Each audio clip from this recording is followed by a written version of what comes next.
घर तो नहीं चले गए बाकी सारे आज? आगे यहाँ पे ऐसा लगता है कि बारिश, छत से ना बारिश हो रही लगता है, सच सर के ऊपर है ना। बारिश हो रही थी तो काफी।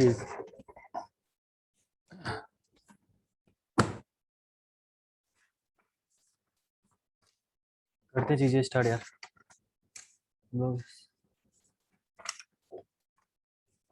कहाँ पे तक करा रखा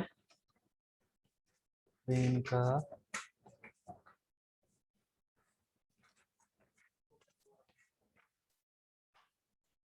फ्रेम्स का हमने इंटरनल इंडिटरमिनेसी पढ़ी, नकल पूरा कंप्लीट कर लिया ना। 3D जॉइंटेड रिजिड फ्रेम कहाँ से स्टार्ट है ये? 2D, 2D, 3D।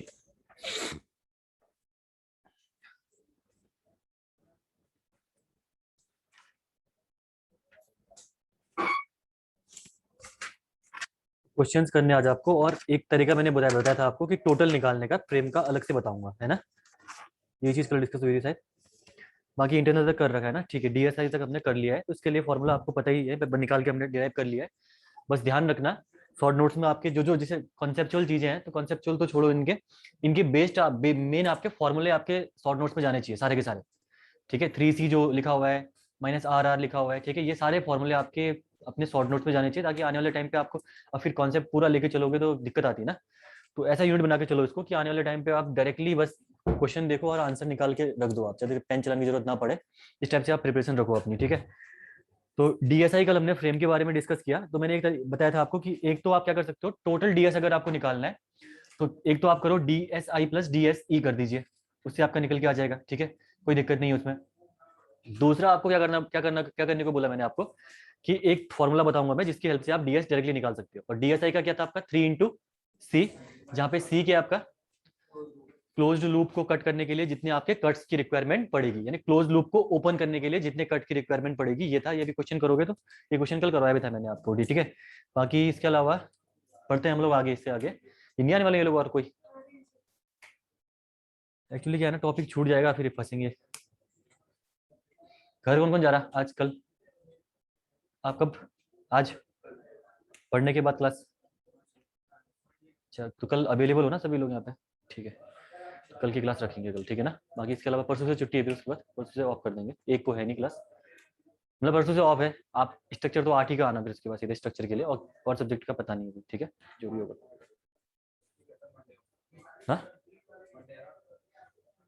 8 को मंडे, हाँ 8 को मंडे होगा, स्ट्रक्चर 8 को मंडे।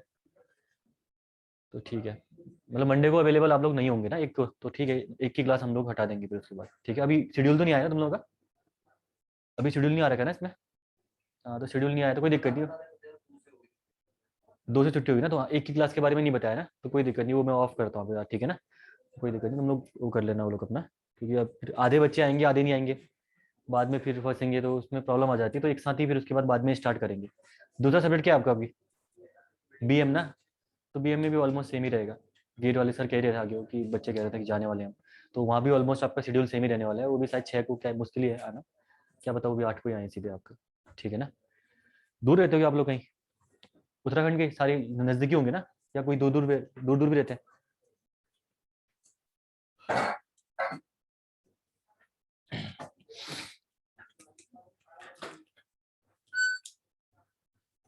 एक क्वेश्चन करो तब तक, चलो इंटरनल का यार तुम लोग ना कोई।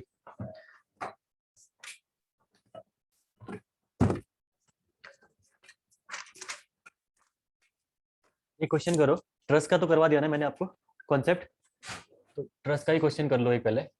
फ्रेम के लिए थोड़ा सा जगह छोड़ देना, नहीं तो कोई नहीं, एक ट्रस्ट का क्वेश्चन करो फिर कर लेना उसको अपनी।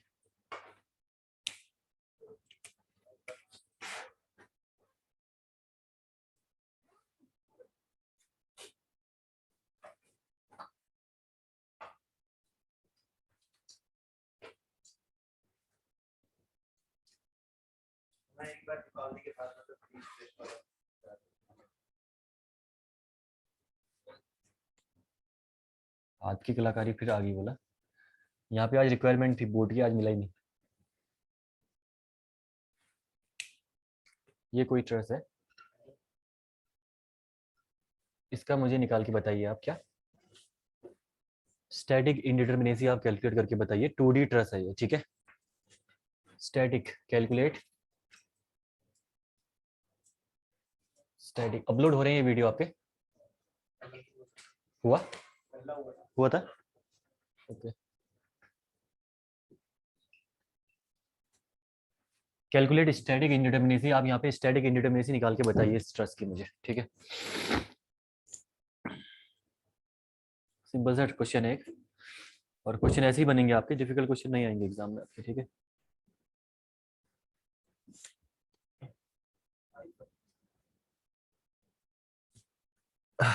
स्टैटिक मतलब टोटल, 5 नहीं है आंसर, ठीक है ना।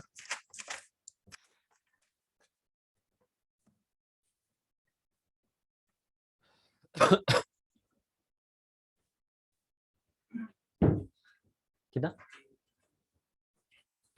और भी निकालिए।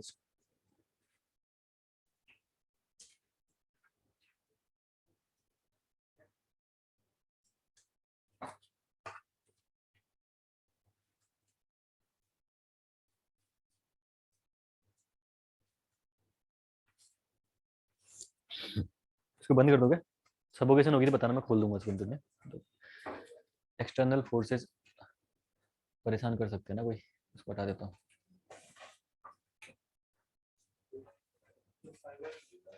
हाँ जिसके 3 सही है। 5 फॉर्मूला गलत लगा दिया होगा आपने ना, 5 वालों ने। कितनी आ रही, कितनी आ रही इसमें? 3 आंसर आ रहे ना, हाँ। तो फॉर्मूला आप लोगों ने गलत लगा दिया होगा। एक इंटरनल का फॉर्मूला है, एक एक्सटर्नल का है, फिर जो दोनों का कंबाइन करके आ रखा है। देखो अगर ना वो फॉर्मूला जैसे कंबाइन करके याद ना रखो ना, तो वो फॉर्मूला आप वैसे भी निकाल सकते हो, कंसेप्चुअली भी उस फॉर्मूले को निकाल सकते हो। फॉर्मूला क्या था जरा बताना मुझे। m+r-2j ना, ये फॉर्मूला था, ठीक है। तो अगर मैं बात करूं इस फॉर्मूले की, तो इसका जो मेन मेन जो आपका बेसिक फॉर्मूला है जो कि हर जगह यूज होगा, वो क्या है आपका? Number of the unknowns minus number of equilibrium equation available. ये तो बेसिक फॉर्मूला है जो कि आपका हर जगह अप्लीकेबल होगा। अब यहाँ पे भी अप्लीकेबल होगा ये फॉर्मूला, देखिए जरा कैसे होगा। m आपके नंबर ऑफ अननोन्स है, मेंबर आपके नंबर ऑफ अननोन्स है, रिएक्शन जो वहां पे है ये भी आपकी नंबर ऑफ अननोन्स है। तो यहाँ पे नंबर ऑफ अननोन्स क्या हो गया आपके? m+r, टोटल निकालने की बात कर रहा हूं मैं, ठीक है। माइनस आपने क्या कर दिया यहाँ पे? 2j, बस सिंपल। ये 2j क्या है आपकी? Available equilibrium equation at the truss at each joint, ठीक है। तो कंसेप्चुअली भी आप इसको निकाल सकते हो, जरूरी नहीं है कि आप पहले इंटरनल याद रखो उसके बाद उसको एक्सटर्नल के साथ प्लस करो फिर निकालो। अगर कंसेप्चुअली भी यहाँ पे कंसेप्ट लगाओगे तो कंसेप्चुअली ये फॉर्मूला निकल के आ जाएगा। मोस्ट ऑफ दी बुक्स अगर आप पढ़ोगे तो बुक्स में आपको इसी वे में समझा रखा है उन्होंने, इंटरनल निकाल ही नहीं रखा है, ठीक है। उन्होंने इंटरनल नहीं निकाल रखा, उन्होंने यही निकाल रखा है। आप ऐसे भी कर सकते हो, इंटरनल का भूल गए तो ये निकालो, एक्सटर्नल निकालो, घटा दो दोनों को, ठीक है ना। ये भी कर सकते हो आप। अगर टोटल निकालना है तो आपको, तो ये टोटल हो गया, टोटल में से एक्सटर्नल तो इंटरनल निकल जाएगी। और इंटरनल का याद करने की वजह दिक्कत तो है नहीं, m+3-2j, ठीक है। अब ये 3 यहाँ पे प्लस अननोन नहीं है, ये इक्विलिब्रियम इक्वेशंस हैं जो कि आपकी माइनस कर रखी है आपने, कहाँ पे? यहाँ पे, ठीक है, क्योंकि उनको आपने एक्सटर्नल में ऑलरेडी यूज कर लिया था, ठीक है ना। तो एक्सटर्नल में ऑलरेडी यूज कर लिया था तो इसलिए आपने 2j में से -3 कर लिया, तो इंटरनल निकल के आ गया आपकी, ठीक है। तो इस कॉन्सेप्ट से भी आप चीजें ध्यान रख सकते हो इसका। बाकी इसका देखो जो क्वेश्चन सामने दे रखा है मैंने आपको, ये इस क्वेश्चन का अगर हम देखें तो इजी सा क्वेश्चन है ये, कोई दिक्कत नहीं है इसमें, ठीक है। यहाँ पे सबसे पहले आप करिए नंबर ऑफ मेंबर्स काउंट करिए, ठीक है। तो इसका फॉर्मूला स्टैटिक इंडिटरमिनेसी आपको निकालनी, यानी डीएस आपको यहाँ पे कैलकुलेट करना है। You have to calculate the DS only, ठीक है। जब डीएस आप यहाँ पे कैलकुलेट करेंगे तो निकालेंगे कैसे? उसके लिए फॉर्मूला होता है आपका, डीएस इक्वल टू होता है m-2j+r, ये इसका फॉर्मूला होता है, ठीक है, डीएस निकालने का। जहाँ पे आपके m है नंबर ऑफ मेंबर्स, तो नंबर ऑफ मेंबर्स काउंट करिए यहाँ पे कितने मेंबर्स आ रहे हैं। 2 जॉइंट के बीच में एक मेंबर, तो ये पिन जॉइंट है, सारे के सारे पिन जॉइंट होते हैं ट्रस्ट में, ठीक है। ये एक मेंबर, 2, 3 और 4 जॉइंट है यहाँ पे, ठीक है, 5, 6, 7, ठीक है। तो 2 जॉइंट के बीच में आपका मेंबर कनेक्ट करना है, तो आपको 7 यही है ना, मेंबर इतने ही आ रहे होंगे। 7 नंबर ऑफ मेंबर्स है यहाँ पे, m इक्वल टू यहाँ पे आपके 7। अगर मैं बात करूं ज्वाइंट की, तो ज्वाइंट आपके कितने हो गए? 1, 2, 3, 4, 5, 5 ही है ना। ज्वाइंट आपके 5 है, तो इक्विलिब्रियम इक्वेशन कितनी होगी टोटल अवेलेबल आपके पास? 5 दूनी 10, 10 इक्विलिब्रियम इक्वेशन आपकी अवेलेबल है हर आपके टोटल ट्रस्ट में, एक ज्वाइंट पे 2 इक्विलिब्रियम इक्वेशन, ठीक है। तो ये हो जाएगा आपका j इक्वल टू 5। अब है आपकी रिएक्शंस, अब देखिए रिएक्शंस आपकी कौन सा सपोर्ट है? ये हिंज सपोर्ट है, 1 रिएक्शन, अनदर रिएक्शन, दो रिएक्शन होती है यहाँ पे, एक रिएक्शन, ठीक है, फिर ये रिएक्शन एंड ये रिएक्शन। तो टोटल नंबर ऑफ जो अवेलेबल आपके पास, जो अवेलेबल नहीं, जो आपके रिएक्शंस यहाँ पे हैं, ये आपकी हैं 6, ठीक है, 6 है। तो यहाँ पे आपकी R इक्वल टू जाएगी 6, बस वैल्यूज पुट डाउन करिए यहाँ पे। DS इक्वल टू हो जाएगा आपका 7 माइनस 2 इंटू 5 प्लस 6, तो निकाल लीजिए इसको, -3 प्लस 6 3, ठीक है। तो इजी सा क्वेश्चन था ये, DS इक्वल टू 6। अब एग्जाम में बस मेन एक ही गलती हो सकती है, ठीक है, कि क्वेश्चन ढंग से ना पढ़ो आप, कि बोले हो अगर आपसे इंटरनल निकाल दो, आप वहाँ पे एक्सटर्नल का फॉर्मूला लगा के एक्सटर्नल निकाल के आ जाओ, ऑप्शन में वो भी रहेगा आपके, ठीक है। तो एग्जाम में जो मिस्टेक के चांसेस होंगे, आपके मिस्टेक के चांसेस इसी में हो सकते हैं आपके, बाकी तो और कोई दिक्कत नहीं है इसमें। बस आपको सिर्फ इतना ही ध्यान रखना है कि पूछ क्या रहा, ठीक है। इंटरनल के लिए फॉर्मूला अलग है, एक्सटर्नल के लिए अलग है फॉर्मूला डायरेक्टली, अगर इंडिविजुअल भी निकालोगे तो वो भी मैंने बता रखा आपको, ठीक है ना। तो किसी भी अप्रोच में आपका गलती नहीं होनी चाहिए इसमें। ये हो गया आपका ट्रेसेस के लिए। 3D का भी करवाया था मैंने आपको इसमें। 3D का क्या था फॉर्मूला, m माइनस, अब इक्विलिब्रियम इक्वेशन एक पॉइंट पे कितनी 3, m-3j प्लस r, और r भी यहाँ पे 3D वाली यूज करना, ठीक है। तो बस इतना ही कॉन्सेप्ट है यहाँ पे, इसका हो जाएगा। अब हम बढ़ते हैं इससे आगे, हटा दो इसको। नेक्स्ट इसके बाद हम लोग डिस्कस करते हैं आपका फ्रेम के बारे में। हम पढ़ लेते कल, फ्रेम में हमने DSI और DSE वैसे तो निकाल लिया है, आप उस अप्रोच से भी कर ही सकते हो, कोई दिक्कत नहीं है। लेकिन मैंने कहा था कि एक इंपेरिकल थोड़ी सी अप्रोच है जिसको यूज करके आप डायरेक्टली भी निकाल सकते हो DS, ठीक है। तो वो अप्रोच अगर मैं डिस्कस करूं आपसे, तो यहाँ पे देखना, for frames, DS for frames आप हेडिंग डालना, DS फॉर फ्रेम्स आप हेडिंग डालना, DS फॉर फ्रेम्स।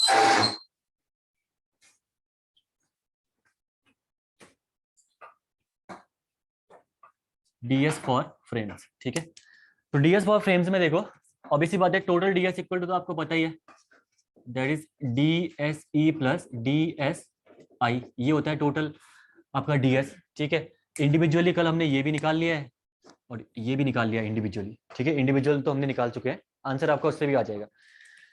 देन उसके बाद जो अल्टरनेटिव अप्रोच है आपकी, इसका फॉर्मूला भी आपका है C है ओनली, ठीक है।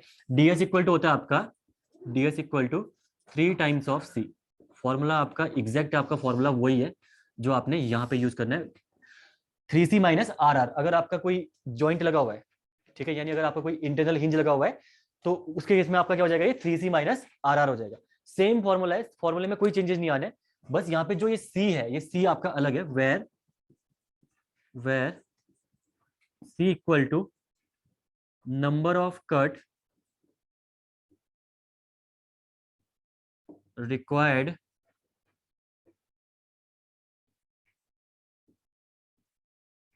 To make a stable cantilever, stable cantilever. बस ये कॉन्सेप्ट आपको ध्यान रखना है दोनों में, इंटरनल और एक्सटर्नल में। इंटरनल में तो आप क्लोज लूप को क्या करते हो, कट करते हो। इंटरनल में सिंपल से आप क्या करते हो, क्लोज लूप को कट करते हो। लेकिन जो आपकी टोटल इंडिटरमिनेसी है फ्रेम की, वहां पे आप सी की जगह पे सिर्फ इतना ही डिफरेंस है, बाकी सारे कॉन्सेप्ट सेम है, कि सी यहाँ पे number of cut required to make a stable cantilever. आपको एक स्टेबल कैंटिलीवर बीम बनानी है, कैंटिलीवर तो सभी को पता ही है, ठीक है, वन साइड फिक्स और वन साइड आपकी फ्री, ये बीम आपको यहाँ पे ड्रॉ करनी है, ठीक है। और अगर आपने इतने कट लगा दिए और आपने ये बीम अगर आपकी फॉर्म कर दी है, इसका मतलब आपकी टोटल इंडिटरमिनेसी उसमें निकल के आ जाएगी, ठीक है। तो ऑलमोस्ट ये इंपेरिकल जैसी मेथड है जो आपको ध्यान रखनी है एग्जाम पर्सपेक्टिव, क्योंकि इससे आपका आंसर और जल्दी आएगा, ठीक है। पहले वाला जो क्वेश्चन कॉन्सेप्ट था उससे भी जल्दी आप आंसर निकाल लोगे, इससे कैलकुलेशन भी कम पड़ेगी आपकी, ऑब्वियसली बात है, गलती होने के चांसेस भी कम होंगे इसमें, ठीक है। बस ध्यान ये रखना है आपको इसमें, सिर्फ और सिर्फ इतना ध्यान रखना है कि पहला, तो कैंटिलीवर जब बनाओगे आप, तो कैंटिलीवर उतने ही बनेंगे जितने सपोर्ट होंगे, ठीक है। पहला कॉन्सेप्ट क्या है, कैंटिलीवर जब आप बनाओगे तो कैंटिलीवर आपके उतने ही बनेंगे जितने आपके सपोर्ट होंगे, ठीक है। ओके, ध्यान से सुनना, ये कॉन्सेप्ट इंपॉर्टेंट है दोनों, ठीक है। कोई नहीं, दिख जाएगा वहां से, बैठ जाओ वहीं पे। तो यहाँ पे मैंने बोला कि कैंटिलीवर सिर्फ उतने ही बनेंगे जितने आपके सपोर्ट होंगे, पहला कॉन्सेप्ट। दूसरा कॉन्सेप्ट, जब कट लगाओगे तो कोई भी मेंबर नीचे नहीं गिरना चाहिए जमीन में, सब कैंटिलीवर के साथ मेंबर जुड़े हो, कोई भी मेंबर आपका बॉटम नीचे नहीं गिरना चाहिए, ये आपका कॉन्सेप्ट है अगला। अगर ये दोनों कॉन्सेप्ट आपने अप्लाई कर रखे हैं, तो इसका मतलब क्या है कि आपका आंसर निकल के आ जाएगा इजिली, ठीक है। बाकी आप 3c माइनस आर आर तो आपको करना ही पड़ेगा, वो चीज कल आपने लिखा रखी है, ठीक है। अब 3c माइनस आर आर अगर पूरा लिखना है इसको तो लिख ही दो इसको, अदरवाइज मैंने यहाँ पे 3c लिखा रखा है। आर आर यानी जो रिएक्शन आपकी रिलीज हो रही है उसका कॉन्सेप्ट यहाँ पे चेंज नहीं होना, समेशन ऑफ m-1 और समेशन ऑफ 3m-1, ठीक है ना। तो वो कॉन्सेप्ट आपका सेम ही रहना है, वहां पे आपकी रिएक्शन रिलीज का कॉन्सेप्ट में चेंज नहीं आना है, सिर्फ कॉन्सेप्ट में चेंज आपका आना है सी के। आप डायरेक्टली निकाल सकते हो किसी की भी डीएस, ठीक है। अगर आप इसको चेक करना चाहो तो आप क्वेश्चन सॉल्व करके भी इसको चेक कर सकते हैं, हम इसको करते हैं क्वेश्चन, ठीक है। एक पहले एक दो नोट डाल के लिखिए इसमें पहले, ठीक है।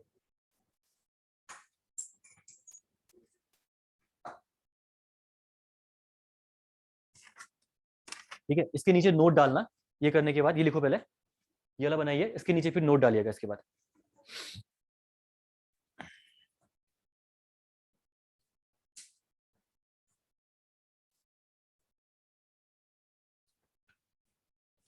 ठीक है, हाँ इसको बनाइए पहले।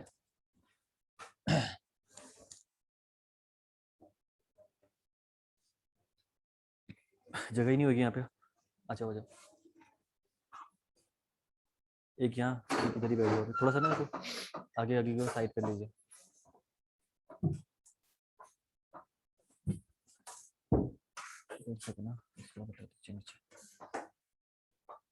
तो ये राइट डाउन करिए सभी जो न्यू स्टूडेंट भी आ रखे हैं अभी।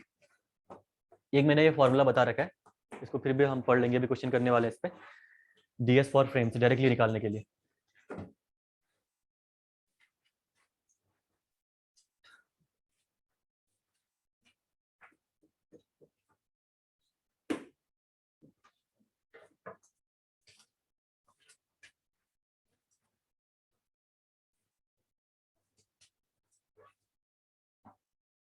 ठीक है, जॉइंट का क्लियर है ना सबको? इससे पहले जो जॉइंट में रिलीजेस निकल रहे हैं, अगर जॉइंट में रिलीजेस पूछूं मैं आपसे, बता दोगे?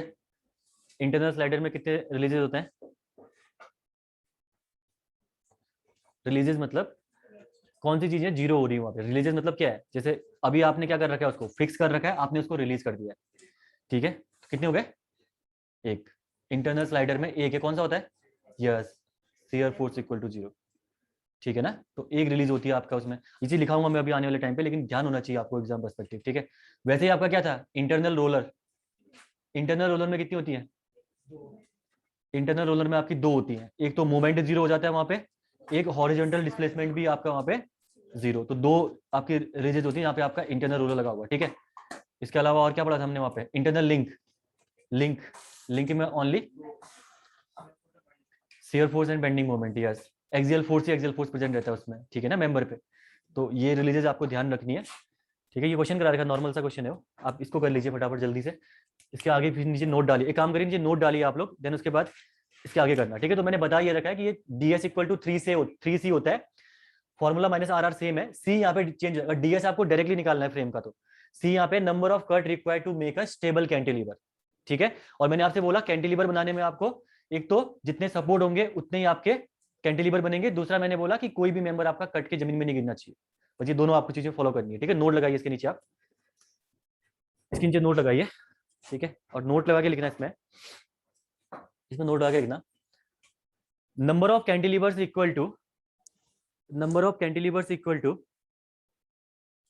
number of cantilevers equal to number of support available, number of support available, और ये कंडीशंस आपकी एकदम लगनी चाहिए, नहीं तो गलतियां होंगी उसके बाद, ठीक है। Number of cantilever equal to number of support available, और दूसरा आप यहाँ पे लिखिए पॉइंट इसमें, after cutting, after cutting, after cutting, no part of the structure, no part of the structure should fall, no part of the structure should fall on the ground, on the ground, and एक और है, and there should not be, there should not be, there should not be any closed loop, there should not be any closed loop, ठीक है। तो तीन conditions आपको ये ध्यान रखनी ही रखनी है जब आप ये सॉल्व करोगे। पहली कंडीशन क्या है कि आपका कैंटिलीवर नंबर ऑफ सपोर्ट के इक्वल, दूसरा पार्ट गिर के जमीन में नहीं आना चाहिए कोई भी, तीसरा क्लोज रूप नहीं रहना चाहिए आपके स्ट्रक्चर के अंदर, ठीक है। अगर क्लोज लूप रह रहा है तो आप एक्स्ट्रा कट की रिक्वायरमेंट भी पड़े तो आप उसमें लगाइए और क्लोज लूप को हटाइए पहले, ठीक है। ऐसे आप निकाल सकते हो ये डीएस। इसको समझते हैं हम लोग क्वेश्चन के थ्रू, ठीक है। अब करते हैं ये डीएस का पार्ट आपका कंप्लीट हो गया बीम फ्रेम और आपका ट्रसेस के लिए, ठीक है ना। तीनों के लिए हमने डिस्कस कर लिया है। इसमें सबसे पहला क्वेश्चन में जो आपको करा रहा हूँ, ठीक है, जो एक सिंपल सा क्वेश्चन लेता हूँ पहले मैं आपको कराने के लिए, इसमें वो क्वेश्चन ले रहा हूँ मैं आपका नॉर्मल सी फ्रेम कंसीडर कर रहा हूँ मैं यहाँ पे, आप ठीक है। क्वेश्चन नंबर 1 यहाँ पे देखिए, ये कोई एक कैंटिलीवर हो गया,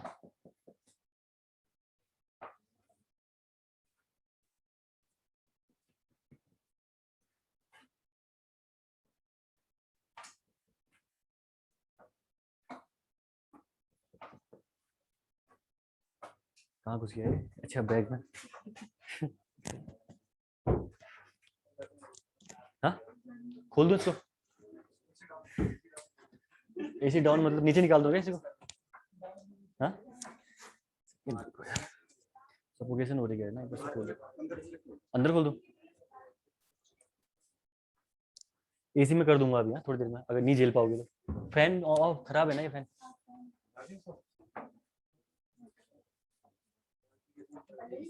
नहीं हवा आएगी ना बाहर से, अगर गर्मी होगी तो मैं खोल दूंगा यार, मेरे को तो जैकेट लगा के ठंडा हो रहा है। थोड़ी देर रुको, थोड़ी देर रुक जाओ यार, ठीक है 10 मिनट तो रुक जाओ। इसके बाद आपका ये फ्रेम है, इसमें आप क्या करिए, कनेक्ट करिए मेंबर्स को, मतलब नहीं देखना चाहते हो जिंदा। दूसरा आपका ये स्ट्रक्चर खत्म, चल से ये आपका यहाँ पे आप मुझे बताइए डीएस निकाल के, ठीक है। कैलकुलेट डीएस, कैलकुलेट डीएस, आप मुझे डीएस निकाल के यहाँ पे बताइए, ठीक है। तो देखिए दो तरीके हैं, एक तो डीएसआई निकालिए, दूसरा आप क्या निकाल सकते हो, हाँ ये रिजिड जॉइंट है, सारे के सारे जॉइंट आपके रिजिड है, कोई भी जॉइंट पिन जॉइंट नहीं है। क्या कोई भी जॉइंट अभी अभी आपका पिन नहीं है, सारे के सारे रिजिड जॉइंट है, इसमें आपको निकालना है, ठीक है। 9 निकल रहा, 9 निकल रहा, डन। 18, 18 निकलेगा, ठीक है। तुमने जो 9 निकाल रखा है वो इंटरनल है भाई, तुमने कट क्या निकाला, तुमने कट यहाँ पे लगा दिया, इधर पे 1 कट, अनदर कट और ये कट लगा दिया, लेकिन अभी भी कैंटिलीवर कहाँ बना है यहाँ पे, तो ये आपका प्रॉप भी कैंटिलीवर जैसा है अभी भी यहाँ पे कोई ना कोई सपोर्ट है, इसको भी तो हटाना है। ये भी हटाइए और ये भी हटाइए, अब ये भी हटाइए। अब जरा मेंबर्स को कहीं से भी सेक्शन कट करिए तो एक कैंटिलीवर, दूसरा कैंटिलीवर, तीसरा कैंटिलीवर और लास्ट कैंटिलीवर आपका बन के आ गया, 4 कैंटिलीवर यहाँ पे बन के आ गया अब आपके, ठीक है। तो यहाँ पे आपका डीएस निकालने का सीधा सा फॉर्मूला है आपका 3 × C, दैट इज 3 × 6, और ये हो गया आपका 18। तो इतना इजिली आपका निकल जाएगा। अगर आपको वैसे निकालना पड़ता है तो वैसे कैसे निकालते हैं आप लोग, अगर टोटल पहले आप निकालते हैं डीएससी, ठीक है। ऑल्टरनेटिव अप्रोच अगर आप देखोगे यहाँ पे, ऑल्टरनेटिव अप्रोच अगर आप यहाँ पे लगाओ तो ऑल्टरनेटिव अप्रोच से भी निकल जाएगा, उसमें भी दिक्कत नहीं है। पहला आप डीएस इक्वल टू आपको पता है डीएसई प्लस डीएसआई, ठीक है। अब इस केस में पहले आप डीएसई निकालो, तो बड़ा पड़ जाएगा ना वो चीज, तभी मैंने आपको ये फॉर्मुला डायरेक्ट लिखा दिया। तो डीएसई आपका हो जाए आपका आर माइनस एस ना, आर माइनस एस या आर लिखा है, जो भी लिखा है मैंने, स्मॉल आर माइनस एस, ठीक है। मैंने ना नोटेशन मेरे खुद को पता नहीं रहते। देखो अब रिएक्शंस आपकी कितनी हो गई यहाँ पे, रिएक्शंस आपकी हो गई, हाँ 12, 3 3 3 3, ये हो गई आपकी 12 रिएक्शंस हो गई। और इक्विलिब्रियम इक्वेशन क्योंकि आपके फ्रेम है तो यहाँ पे आपको 3 लगानी ही लगानी है। 9 आपका निकल के आ गया डीएससी, ठीक है। देन उसके बाद आपको निकालना है यहाँ पे डीएसआई। डीएसआई निकालने के लिए अगेन अब आपको 3 × C लगाना पड़ेगा, लेकिन C यहाँ पे सिर्फ और सिर्फ आपका क्या है, क्लोज लूप को ओपन लूप में कन्वर्ट करना, ठीक है, ओपन ट्री के फॉर्म में कन्वर्ट करना। तो ये 3 ही कट लगाओगे तब भी आपका ये ओपन ट्री में कन्वर्ट हो जाएगा, कोई भी क्लोज लूप यहाँ पे नहीं बचेगा, ठीक है। तो ये कितना हो गया 3 × 3 दैट इज 9, और ये 9 + 9 डीएस इक्वल टू करोगे आप 9 + 9 और ये 9 इक्वल टू हो जाएगा 18। तो आंसर आप दोनों जगह से निकाल सकते हो, ठीक है, कोई दिक्कत नहीं है। लेकिन होगा क्या ना, जब कॉम्प्लिकेटेड फ्रेम्स आएंगे तो कॉम्प्लिकेटेड फ्रेम्स में जो ये वाली अप्रोच है इजी पड़ेगी आपकी, ठीक है ना। तो कॉम्प्लिकेटेड फ्रेम्स में आपको फिर दो चीजें नहीं निकालनी, डीएसई नहीं निकालना, डीएसआई नहीं निकालना, उनको जोड़ना नहीं, उसमें आप सीधे कैंटिलीवर बनाओ और निकाल दो आंसर, वो इजी पड़ेगा आपका, काफी इजी पड़ेगा आपका। अगर आप सॉल्व करोगे टफ टफ क्वेश्चन आगे आने वाले टाइम पे हम करेंगे भी अभी, तो उसमें आप देखोगे कि ये अप्रोच आपकी काफी इजी पड़ने वाली है। बस ध्यान रखना कि कैंटिलीवर क्या होती है तो समझ में आ ही रहा है, बस कैंटिलीवर बनाना है। अगर ये हिंज सपोर्ट दे दे, यहाँ पे पिन सपोर्ट दे दे, कोई और सपोर्ट दे दे, तब भी आपको कैंटिलीवर मान लेना है बाद में, और जितनी रिएक्शन आपने एक्स्ट्रा मान रखी घटा दो उनको बस। ठीक है, अभी देखते हैं उसको, वो कॉन्सेप्ट भी देखते हैं अभी। जैसे मैं कह रहा हूं आपका, ठीक है, यही क्वेश्चन है सेम। ठीक है, क्वेश्चन सेम है, पहले इसको करो, हो गया सबका। इसी क्वेश्चन में क्या करिए, सपोर्ट कंडीशन चेंज कर दीजिए आप। ठीक है, सपोर्ट कंडीशन क्या होगी आपकी, ये तीनों सपोर्ट हटा दीजिए यहाँ पे, और एक सपोर्ट में ले रहा हूँ हिंज, दूसरा सपोर्ट में ले रहा हूँ रोलर, तीसरा सपोर्ट जो कंसीडर कर रहा हूँ मैं, that is the guided roller support. ये मैं कंसीडर कर रहा हूँ गाइडेड रोलर सपोर्ट। अब मुझे बताइए यहाँ पे कि क्या आपकी डीएस निकल के आएगी, जरा करना एक बार थोड़ा सा कॉन्सेप्ट, अगर कोई लगा पाए तो। अब नंबर ऑफ कट तो उतने ही लगने हैं, ठीक है, वो तो लगने ही लगने हैं। पहले ऐसा क्वेश्चन आता है, सबसे पहले जाओ देखो कितने नंबर ऑफ सपोर्ट्स हैं, जितने नंबर ऑफ सपोर्ट्स हैं उतने कैंटिलीवर बन रहे हैं पहले तो। ठीक है, अगर कट लगाने के बाद उससे एक्स्ट्रा कोई कैंटिलीवर बन गया तो समझ लो कि वो आपका अप्रोच गलत जा रही है। ठीक है ना, तो नंबर ऑफ सपोर्ट्स यहाँ पे 4 है, 4 कैंटिलीवर बनेंगी। इनको बनाने के लिए कितने कट्स की रिक्वायरमेंट है, 6 कट की रिक्वायरमेंट है। इसके बाद का जरा सोचिए, 14 घटाया क्या क्या आपने, पहले वाले में कुछ नहीं घटाया, दूसरे वाले में 1 घटा दिया, ठीक है, और तीसरे वाले में 2। गुड, हाँ सही है, गुड सही है। ठीक है, बाकी और भी ट्राई करो, देखो अब मैं करा था उसको।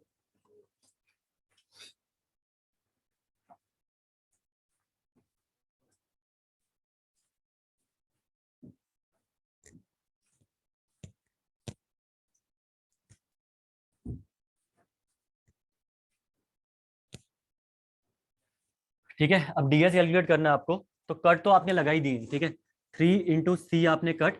अब फॉर्मूले में आपका रिएक्शन जो रिलीज हो रही है, रिएक्शन रिलीज को घटा दो, आप हटाओ इसको। सिंपल सी बात, जो है रिएक्शंस आपने ऐड कर रखी है उन रिएक्शंस को आपको माइनस करना है। ठीक है, सिंपल सी बात है, या आप बोल सकते हो आर कर दो इसको सीधा सीधा। जो रिएक्शन आपने रिलीज कर रखी थी उन रिएक्शंस को आपको क्या करना है, आपको दोबारा से माइनस करना है इसमें से, बस सीधी सी बात है। ठीक है, लेकिन रिएक्शन रिलीज हम डायरेक्टली नहीं बोल सकते हैं इसको, क्यों? अगर रिएक्शन रिलीज का मतलब होता है कितना आपके मोमेंट इक्वल टू 0 कहाँ पे हुआ, ये चीजें होती है ना रिएक्शन रिलीज। तो रिएक्शन रिलीज आप प्रॉपर्ली इसको नहीं बोल सकते हो। कंस्टेंट्स मतलब जितने आपने ऐड एक्स्ट्रा करे उनको माइनस करना है, सिंपल सी बात है, आप ये बोलोगे। ठीक है, तो 3C हटा दो, ये माइनस आर इसको हटाओ। ठीक है, अब देखिए यहाँ पे सिंपल सी बात है, क्योंकि आर वाला कॉन्सेप्ट लगाओगे ना उसके बाद गलत हो जाएगा क्वेश्चन, वो सिर्फ हिंज के लिए एप्लीकेबल है, बाकी इनमें अगर लगाओगे सपोर्ट में तो गलत हो जाएगा। ठीक है ना, तो यहाँ पे देखना 3 × C अगर आपने किया तो 3×6 = 18। ठीक है, 6 आपने कर दिया, ये 18 आ गया। ठीक है, अब इसमें माइनस, अब देखिए जब पहले में आपने कट लगा रखे तो ऑब्वियसली बात है ये कैंटिलीवर है फिक्स एंड फ्री, लेकिन ये कैंटिलीवर नहीं है भाई, ये भी कैंटिलीवर नहीं है ना, ये कैंटिलीवर है। तो यहाँ पे करा क्या आपने, जब आपने ये कट लगा रखे तब तो आपने कैंटिलीवर एज्यूम कर लिया सारे के सारे। ठीक है, लेकिन अब फाइनल जो निकल के आएगी उसमें से जो रिएक्शन आपने एक्स्ट्रा ऐड कर रखी है वो रिएक्शन आपको माइनस करनी पड़ेंगी इसमें। ठीक है, तो इसको कैंटिलीवर बनाने के लिए कौन सी रिएक्शन ऐड करनी पड़ेगी, देखिए ये है आपका हॉरिजॉन्टल, ये वर्टिकल, ये हॉरिजॉन्टल, ये वर्टिकल, दो रिएक्शंस ऑलरेडी अवेलेबल होती हैं, और तो आपको एक मोमेंट ऐड करना पड़ेगा तो आपका फिक्स बन जाएगा। ठीक है, यहाँ पे कर लो आप -1। ठीक है, उसके बाद यहाँ पे सिर्फ और सिर्फ आपकी एक ही रिएक्शन होती है वर्टिकल, तो एक तो हॉरिजॉन्टल भी ऐड करना पड़ेगा और दूसरा मोमेंट भी ऐड करना पड़ेगा। ये अगेन आपका -2 हो गया। यहाँ पे आपका मोमेंट भी अवेलेबल है और आपका वर्टिकल रिएक्शन भी अवेलेबल है, तो यहाँ पे आपके सिर्फ हॉरिजॉन्टल रिएक्शन अगर आप लगा दोगे तो आपका ये कैंटिलीवर बन गया है। बस ये इतनी चीजें आप माइनस कर दो और आपका काम बन गया है। 1 - 2 - 1 दैट इज द 14। ठीक है,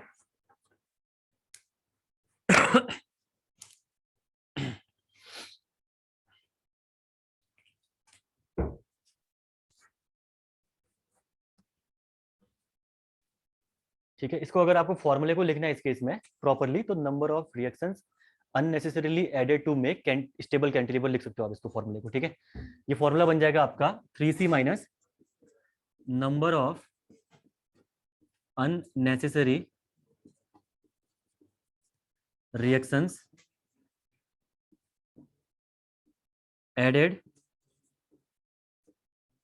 to make stable cantilever, to make stable cantilever। ठीक है, तो 3C minus number of unnecessary reactions added to make stable cantilever, बस हो गया, ये फॉर्मूला बन गया आपका डीएस का final, that is DS equal to, कर लेना इसको। ठीक है, इसके बाद अब आपके क्वेश्चन प्रैक्टिस बचती है। ठीक है, फिर काइनेमेटिक में आएंगे हम लोग।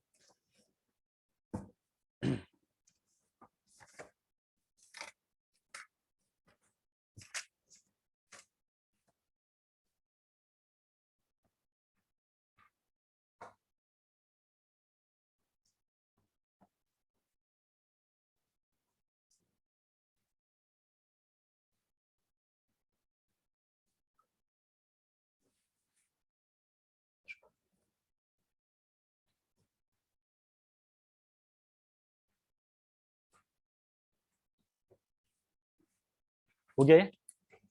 एक क्वेश्चन बहुत ही बढ़िया देता हूँ मैं आपको इसमें, पहले छोटे सिंपल करते हैं फिर कर देता हूँ। चलो ये क्वेश्चन, बुक कौन सी फॉलो कर रहे हो? पूछा भी नहीं तुमने, कोई नहीं करेंगे। अगला क्वेश्चन ये कर लेते हैं, ठीक है। अब देखिए सेम सपोर्ट रिएक्शंस हैं, ठीक है, सपोर्ट आपकी कंडीशन सेम है, यही सपोर्ट कंडीशन मैं कंसीडर कर रहा हूँ। अब मैं अप्लाई कर दे रहा हूँ यहाँ पे हिंजेस, यहाँ पे मैं क्या कर रहा हूँ, हिंजेस अप्लाई कर रहा हूँ एट द पॉइंट हियर। ये हिंजेस हो गया, एक ये हिंज मैंने यहाँ पे अप्लाई कर दिया, एक हिंज में कंसीडर कर रहा हूँ यहाँ पे, ठीक है। अब आपके ये हिंजेज आ गए इस केस में। तो अब जरा मुझे बताना यहाँ पे कि ये आपका डीएस क्या निकल के आएगा, ठीक है। पहले एक ही क्वेश्चन में सारे कॉन्सेप्ट समझ जाते हैं, फिर अलग से कुछ कॉन्सेप्ट पकड़ते हैं।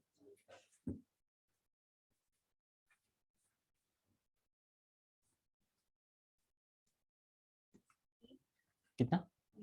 8? 8 आपका, हाँ गुड, 8 है, सही है, 8 है। मुंह पे निकाल दोगे ना सारी चीजें, देखो अलग से फॉर्मूला याद करने की जरूरत तो है नहीं। मैंने बोलता पिन जॉइंट को रिजिड जॉइंट में कन्वर्ट करो या समेशन ऑफ m-1 करो, मेंबर -1 करो, उतने रिलीजेज आपके माइनस कर दो उसमें, ठीक है, वही है ना रिलीजेज आपके माइनस। तो सिंपल सी बात है, यहाँ पे अगर आप डीएस कैलकुलेट करेंगे, ठीक है, कैलकुलेट डीएस, जब डीएस निकालेंगे यहाँ पे तो फॉर्मूला आपका वही हो जाएगा again, DS equal to 3c minus वही आपका जो नंबर ऑफ वाला था, ठीक है। तो एन कर दो, कुछ भी कर दो, 3c कर दे रहा हूँ मैं इसको यहाँ पे, ठीक है। 3 इंटू कट आपके उतने ही लगने, 6 कट, माइनस ये रिएक्शन तो उतनी घटेंगी घटेंगी, -1 -2 -1, ठीक है। अब आपको करना क्या है यहाँ पे, अगला जो रिलीजेस हैं आपकी रिलीजेस उनको आपको आइडेंटिफाई करना है, ठीक है। मोमेंट जो आपका रिलीज हो रहा है हिंज में, कौन सी चीज आपकी रिलीज होती है, मोमेंट ना, उस मोमेंट को आपको आइडेंटिफाई करना है और उस रिलीज को आपको माइनस करना है इसमें से जो हमने कल करा था, ठीक है। तो मोमेंट जब रिलीज को आप इसमें आइडेंटिफाई करोगे और माइनस करोगे तो आप देखिए यहाँ पे देखना जरा, एक तो कॉन्सेप्ट है आपका समेशन ऑफ m-1, यानी समेशन हटा दो इसको, m-1 करो, यानी मेंबर कितने हैं, 1 2 3, 3 -1 2, दो यहाँ पे घट जाएंगे, ठीक है, 2 यहाँ पे। सिमिलर वे यहाँ पे 4 मेंबर्स हैं, एक घटाओ तो 3 यहाँ पे घट जाएंगे, और चौथा आपका यहाँ पे भी आपके 2 घट जाएंगे, यहाँ पे सिंपल सी सॉरी 1 घट जाएगा यहाँ पे आपका, ठीक है। और दूसरा मैंने कॉन्सेप्ट बताया था कि आपको सिंपल सी बात है, इसमें क्या करना है, इसको रिजिड जॉइंट में कन्वर्ट करना है, ठीक है, इसको रिजिड जॉइंट में कन्वर्ट करना है, क्योंकि हम ये फ्रेम में डील कर रहे हैं, तो डील यहाँ पे हम लोग पिन जॉइंट रखते नहीं है। तो रिजिड जॉइंट बनाने में जितनी एक्स्ट्रा मोमेंट की रिक्वायरमेंट होगी वो मोमेंट हम लोग क्या करेंगे, घटा देंगे, ठीक है। तो इस केस में ये दो मोमेंट यहाँ और यहाँ लगा दो, तीसरा आपका अननोन नहीं है, ठीक है, ये आपका ऑलरेडी पता डेवलप हो जाएगा। यहाँ पे 3 जगह लगाओ तो चौथा डेवलप हो जाएगा, यहाँ पे एक जगह लगाओ तो आपका दूसरा ऑलरेडी डेवलप हो जाएगा, ठीक है। तो कोई भी कॉन्सेप्ट आप लगा सकते हो। तो अब घटा दीजिए, -1 -2 -1, ये हो जाएगा -2 -3 और -1। बस ये जब करा आपने कितना आया, 8 ना, 8 यहाँ पे निकल के आ गया आपका, ये 4 10, ठीक है 8।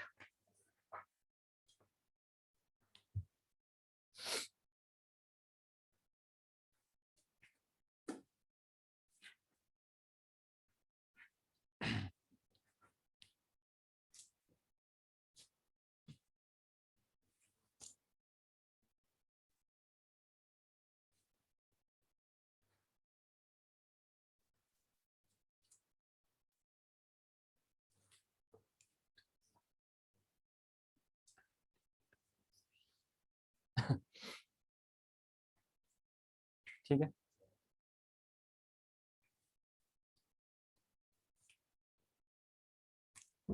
जिनका बन गया एक क्वेश्चन आप करिएगा,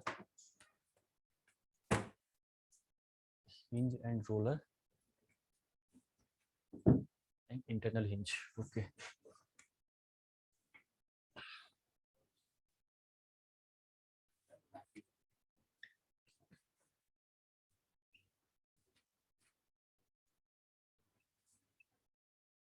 बेहतरीन क्वेश्चन है, ठीक है, सारे कॉन्सेप्ट आपके चेक कर लेगा ये।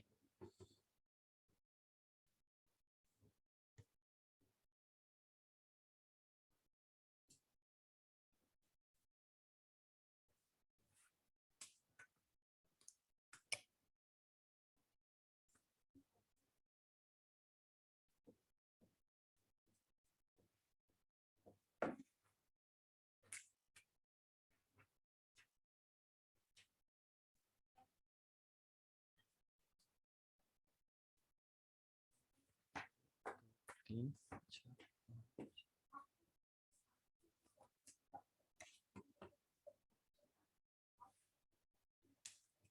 इसमें निकालिए बता के, डीएस निकाल के बताइए, कैलकुलेट डीएस।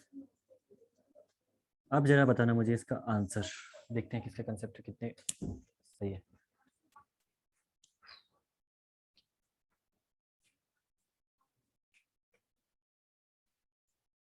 ठीक है, इसके बाद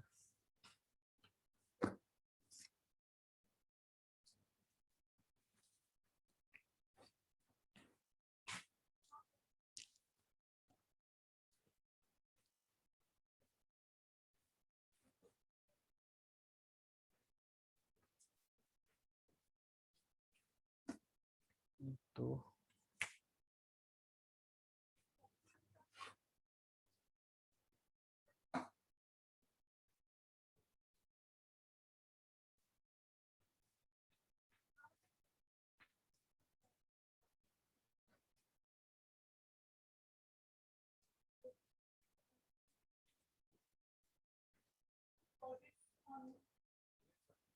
कितना, नहीं भाई, -3, नहीं -3 कैसे आ गया तुम्हारा, -3 तो वैसे भी नहीं आ सकता। कैसे प्लस, हाँ लेकिन कट कितनी रिक्वायरमेंट हो रही है इसमें, किसमें, एम प्लस, ट्रस्ट थोड़ी नहीं है, ये फ्रेम है, फ्रेम है भाई, दिखते नहीं है, जॉइंट आपके रिजिड है सारे सारे जॉइंट, ये एक ही तो इंटरनल हिंज बीच में लगा रखा है आपने यहाँ पे, बीच में भी जॉइंट नहीं है, वो आपका पूरा मेंबर है पूरा एक ही। जॉइंट से मतलब ही क्या है इसमें, जॉइंट से कोई मतलब नहीं है ना, हाँ नहीं, 8 आ रहा है क्या, क्या पता सही है क्या, नहीं नहीं, यही तो गलती है, 8 ही आते रहेगा आपका, सोचो जरा, और कॉन्सेप्ट लगाओ, कौन कौन सी चीजें बोली थी मैंने आपको नहीं रहनी चाहिए, क्या वो सारी कंडीशंस आपकी फुलफिल हो रही है, जरा देखिए एक बार सोचिए, जो कंडीशंस मैंने आपसे बोली थी फुलफिल करने के लिए, क्या गिर रहा है कोई, मेंबर नहीं गिरना चाहिए, देखिए कर तो ऐसा लगाना कि मेंबर गिरना ही नहीं चाहिए, किसने निकाला 11, कैसे, हाँ हाँ, बहुत ही बढ़िया, वेरी वेरी गुड, ठीक है, रुको एक बार, ये हो गया आपका इंटरनल हिंज, ये भी इंटरनल हिंज, पहले यही क्वेश्चन कर लेता ना, इंटरनल,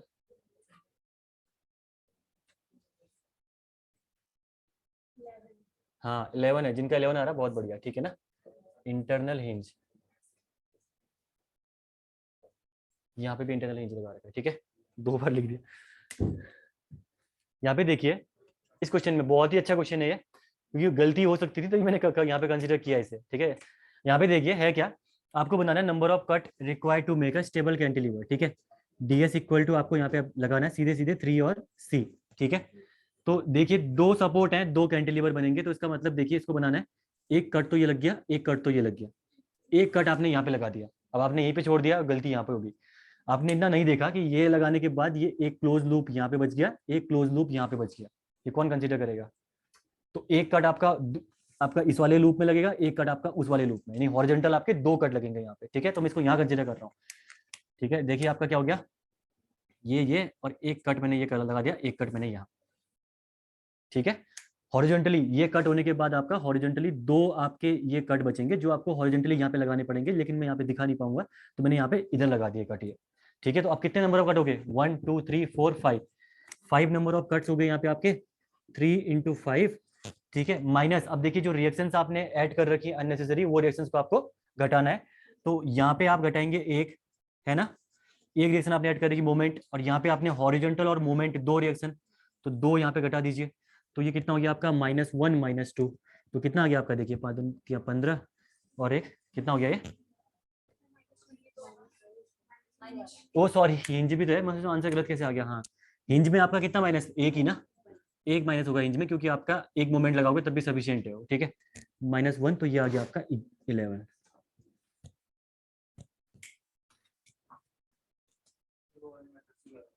कौन से मेथड से, इंटरनल और एक्सटर्नल से अगर आप निकालेंगे यहाँ पे, तो क्लोज लूप को आपको कट करना है वहाँ पे, सिंपल सी बात है, ठीक है, तो क्लोज लूप कितने कटेंगे देखना यहाँ पे जरा, कितना लग रहा है, उससे कितना आ रहा है देखना, डीएसआई कितना आ रहा है, डीएसई आपका आएगा, डीएसई इसका आएगा आपका, देखिए यहाँ पे ऑल्टरनेटिव अप्रोच, ठीक है, आप यहाँ पे देखते हैं इसको, ऑल्टरनेटिव अप्रोच,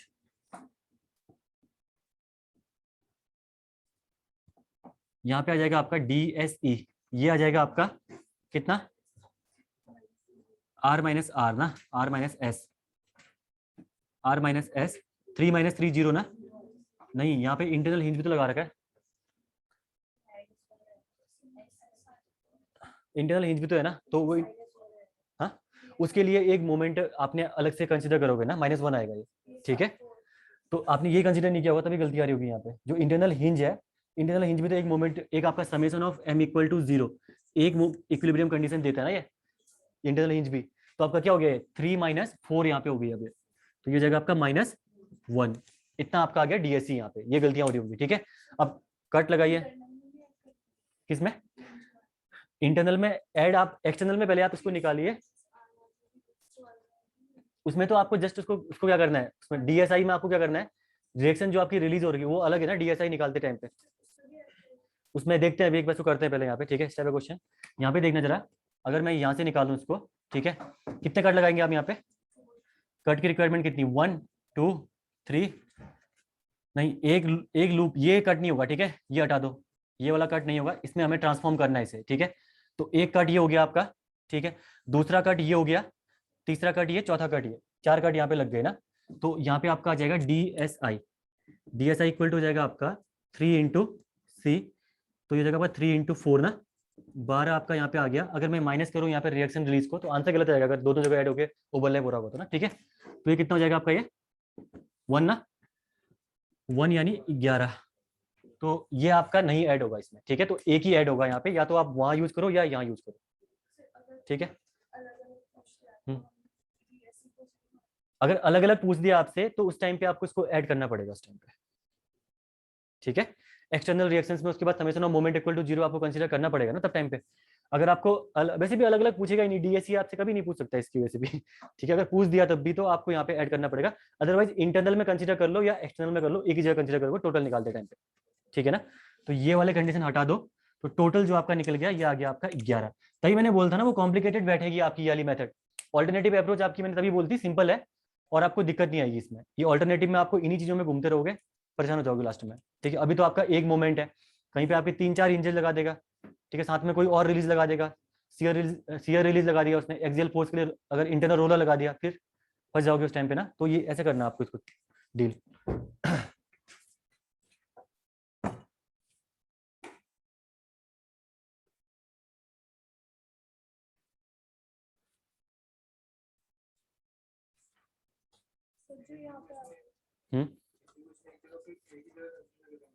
हिंज को एक जगह पे, हाँ, रिएक्शन रिलीज आप एक जगह करना, चाहे वो एक्सटर्नल में करो या इंटरनल में करो, ठीक है।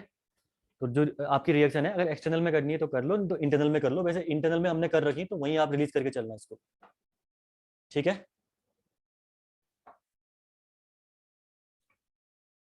हाँ क्या बोला आपने, क्वेश्चन कुछ हुआ? हाँ हाँ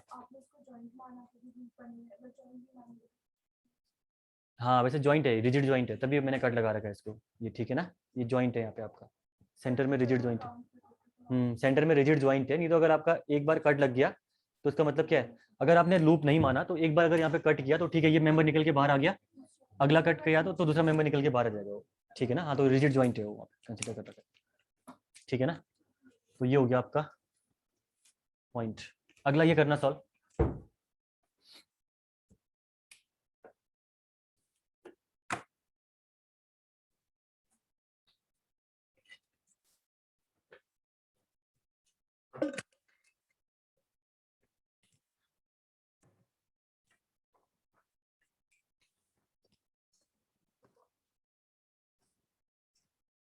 डायरेक्टिव मेथड अप्लाई करो तो इजी पड़ेगा आप लोगों को, 3C वाली अप्लाई करो। वो मेथड ऐसी बनाओ अपनी कि हर जगह कहीं भी यूज कर पाओ, ताकि आपके कॉन्सेप्ट ऐसे क्लियर हो।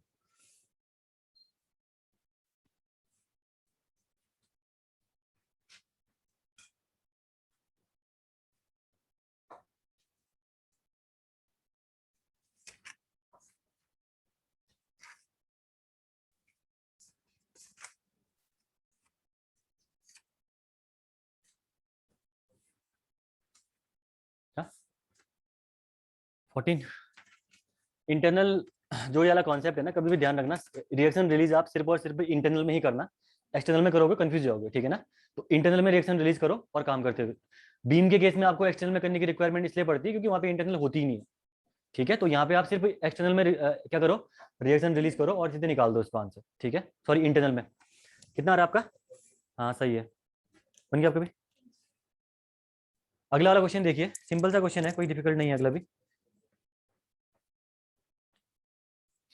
इजी सा क्वेश्चन है, ठीक है। अब देखिए कट आपने, पहली बात तो अब यहाँ पे गलतियां क्या होती हैं, जो ये वाला फिगर है, जो राइट साइड वाला फिगर है, यहाँ पे गलतियां ये होती है कि आप मेंबर ऐसे कट कर दोगे कि मेंबर आपका नीचे गिर जाएगा, जो कि आपको ये नहीं करना है यहाँ पे। जैसे मेंबर नीचे गिरने के लिए कैसा कट हो सकता है आपका, कि आप कट यहाँ पे अप्लाई कर दो, कई गलतियां बताता हूँ मैं आपको, यहाँ पे कट अप्लाई कर दो, यहाँ पे कट अप्लाई कर दो, यहाँ पे कट, जो बीच वाला मेंबर है कहाँ गया, नीचे, ठीक है। और कभी कभी वो लोग यहाँ पे काट देते हैं, ऐसा काट दिया, अब तो गिर गया पूरा का पूरा मेंबर, देखिए, ठीक है। इससे पहले तो नहीं गिर रखा था, अभी तो गिर गया पूरा का पूरा मेंबर, ठीक है ना।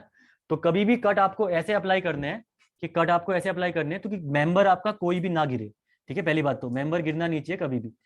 तो दूसरा कॉन्सेप्ट अब आपका वही है, कॉन्सेप्ट पहले एक क्वेश्चन आते ही सोच लो कितने कैंटिलीवर बनेंगे, एक कैंटिलीवर, दो, तीन, चार कैंटिलीवर बनेंगे आपके यहाँ पे, ठीक है। और दूसरा आपका क्लोज लूप कोई भी नहीं रहना चाहिए, ठीक है। तो देखिए पहले कट कैंटिलीवर बनाने के लिए एक कट में सेंटर में मारा, एक ये, तो लेफ्ट और राइट वाला पोर्शन आपका सेपरेट हो गया, ठीक है। अब जरा सोचो यहाँ पे कट मारो तो ये क्लोज लूप रह रहा है, तो पहले क्लोज लूप को भी हटाना है आपको, इसको भी हटाना है, तो ये कट दो लग गए यहाँ पे, ठीक है। दो कट आपके यहाँ लग गए, और कोई कट लग रहा है क्या इसमें? नहीं लगेगा। और कोई मेंबर देखो, अगर अब अच्छे से देख लो, इमेजिन कर लो, यहाँ पे कोई मेंबर नहीं गिर रहा होगा आपका, ये फिक्स बीम है, ये इतना मेंबर इसके हैं, ठीक है। ये आपकी फिक्स बीम है और इसके वाले मेंबर इसके साथ कनेक्टेड है, ये फिक्स बीम के साथ ये मेंबर कनेक्टेड है और उसके साथ फॉरवर्ड। तो यहाँ पे कोई भी मेंबर आपका देख लो गिरेगा नहीं आपका यहाँ से, ठीक है, नहीं गिर रहा होगा यहाँ पे। तो जस्ट आप क्या करिए, यहाँ पे सिर्फ सिर्फ और सिर्फ आप 3 × C लगाइए और आंसर निकाल के बताइए, 3DS = 3C, ठीक है। माइनस भी होगा, ऑब्वियस सी बात है। माइनस यहाँ पे कितना होगा, इस वाले केस में 1 2 3 है तो -2, इस वाले केस में 1 2 3 है -2, जितने मेंबर हैं उसमें से आप एक माइनस कर दो, उतनी आपके मूवमेंट रिलीज हो जाएंगे, ठीक है। तो ये हो जाएगा आपका 3C, 3 × 6 ना, 6 - 2 - 2 4, ठीक है। तो 18 14, इजी है क्वेश्चन ये वाले, किसी को दिक्कत आ रही नहीं? आज ना बहुत इजी क्वेश्चन है, ऐसे क्वेश्चन वो एग्जाम में आपसे पूछता भी है, ठीक है ना, वहीं से हो रहा हो, कोई दिक्कत नहीं। ऐसे ही क्वेश्चन आपको एग्जाम में पूछेगा, ठीक है। और हर एग्जाम में आप कहीं भी लिख लो, इसी बार यूपीएससी लिखना, देखना क्वेश्चन आएंगे यहाँ से, डन बोल रहा हूँ, पहले लिख के दे रहा हूँ, ये क्वेश्चन आएंगे आएंगे यहाँ से, कुछ भी पूछेगा वो, लेकिन पूछेगा पक्का यहाँ से।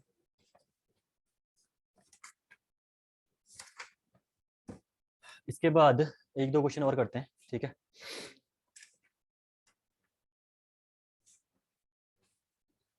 नेक्स्ट आपका आता है उसके बाद, दैट इज बीम का एक क्वेश्चन है, इसको मैं हटा दूं यहाँ से, सबने कर लिया होगा इसको।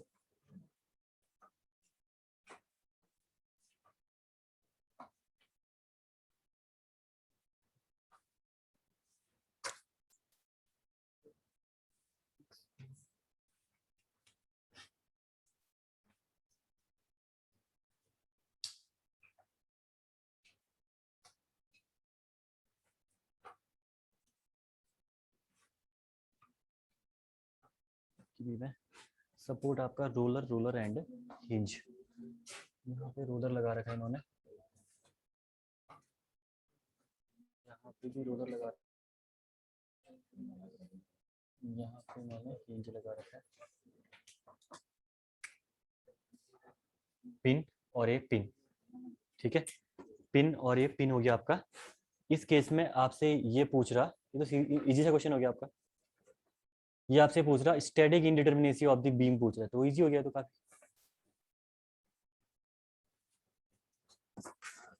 कहाँ गया वो जो ढूंढ रहा था?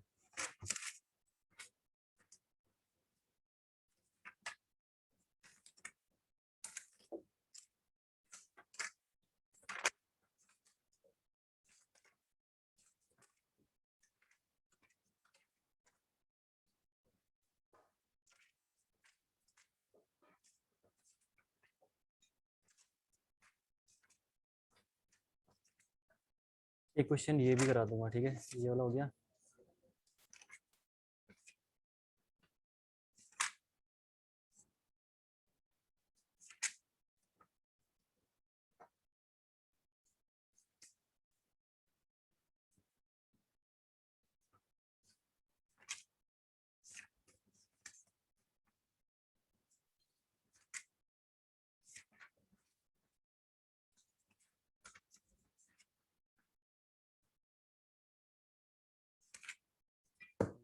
20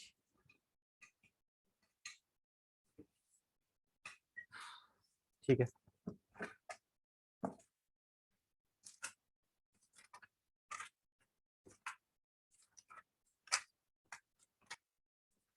आ गया होगा ना?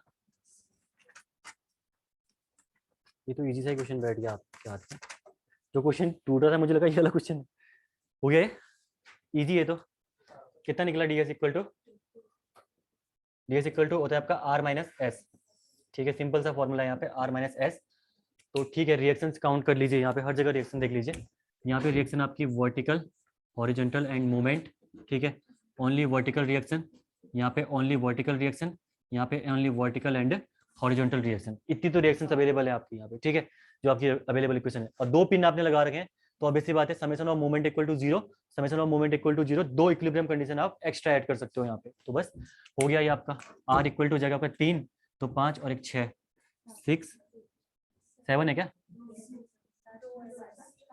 अच्छा सॉरी, 7 में देख ही नहीं रहा। 3 2 5 2 7, ठीक है 7 हो गया ये। और 7 माइनस एस करोगे आप 5। ये तो इजी सा ही क्वेश्चन बैठ गया, मुझे लगा ये अलग क्वेश्चन है। एक क्वेश्चन ये देता हूँ मैं आपको, ठीक है, ये अच्छा क्वेश्चन है। देखते हैं इस क्वेश्चन में कितनों के कॉन्सेप्ट बैठते हैं। इसको हटाता हूँ।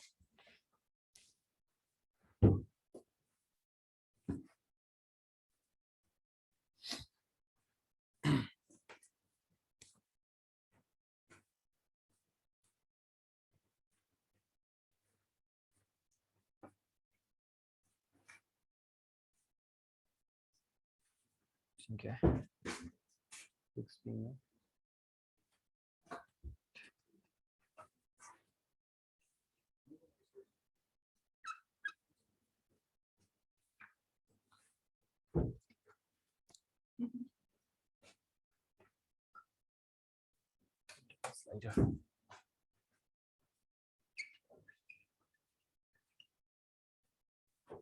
इंटरनल स्लाइडर, ठीक है। देन फाइनल जो सपोर्ट है आपका, that is the fix support only. अब बताइए मुझे इसमें निकाल के, डीएस निकाल के बताइए मुझे इसमें।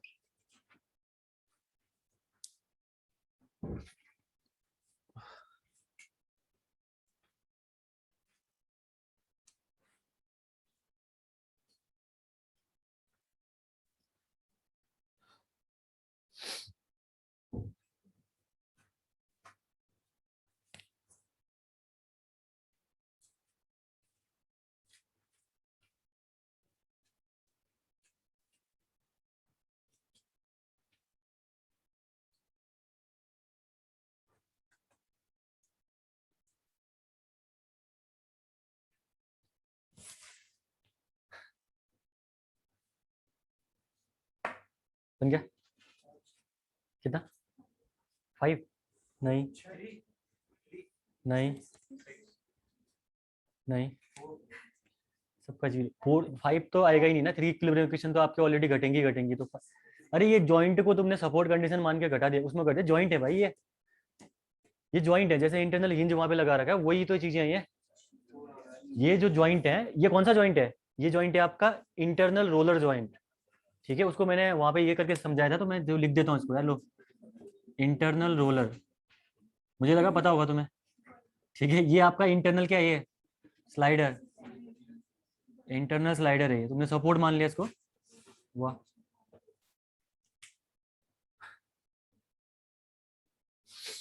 अब जरा निकालना आंसर। 6 से कैसे आ जाएगा यार? Yes yes, good. Zero, zero इसमें आंसर आने वाला है। ठीक है, कैसे आया जीरो आंसर? यहाँ देखो, हाँ यहाँ देखो reaction, reaction and reaction available. ठीक है, रिएक्शन, रिएक्शन एंड रिएक्शन, ये आपके अवेलेबल है। 3 3 6 रिएक्शंस आपकी अवेलेबल है 2 फिक्स सपोर्ट में। ठीक है, अब देखना, जैसे आपका एक हिंज था, वो summation of moment equal to zero, यानी इसको एक इक्विलिब्रियम कंडीशन आपको एक्स्ट्रा प्रोवाइड कर रहा था। ठीक है, इस केस में इंटरनल स्लाइडर के केस में आपका शियर फोर्स जीरो होता है। इंटरनल स्लाइडर के केस में क्या होता है? शियर फोर्स जीरो होता है, वर्टिकल मूवमेंट पॉसिबल है। और जो इंटरनल आपका रोलर है, इस केस में आपका एक्सियल फोर्स यानी यहाँ भी मूव कर सकता है ये, एक्सियल फोर्स इक्वल टू 0, और आपका मोमेंट ऑलरेडी इक्वल टू 0 होता है, ठीक है, summation of moment equal to 0 होता है इस केस में। तो हो क्या गया, अब देखिए रिलीजियस कंडीशन कितनी मिल गई आपकी, एक कंडीशन आपकी एक्स्ट्रा कंपेटिबिलिटी की यहाँ पे, इक्विलिब्रियम कंडीशन यहाँ पे मिल गई, एक कम दो यहाँ पे, सॉरी दो यहाँ पे मिल गई, तो तीन इक्विलिब्रियम कंडीशन आपको यहाँ पे एक्स्ट्रा मिल गई इसको इस क्वेश्चन पे आपको, ठीक है। तो यहाँ पे क्या हो गया आपका, यहाँ पे आपको हो जाएगा ds इक्वल टू हो जाएगा that is r minus S, reaction आपकी 6 है, तीन इक्विलिब्रियम कंडीशन ऑलरेडी थी आपके पास, एक आपका यहाँ पे मिला 4, दो यहाँ पे मिली 6, 6 माइनस 6 इज 0। अब बताओ किसी को प्रॉब्लम है तो यहाँ पे, अच्छा क्वेश्चन था, ठीक है। हाँ, अरे यार ये एक और मुसीबत है, इसके चक्कर में तो यहाँ क्लास नहीं तो वहीं लेकर मैं क्लास।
इंटरनल स्लाइडर दोनों डिफरेंट है ना,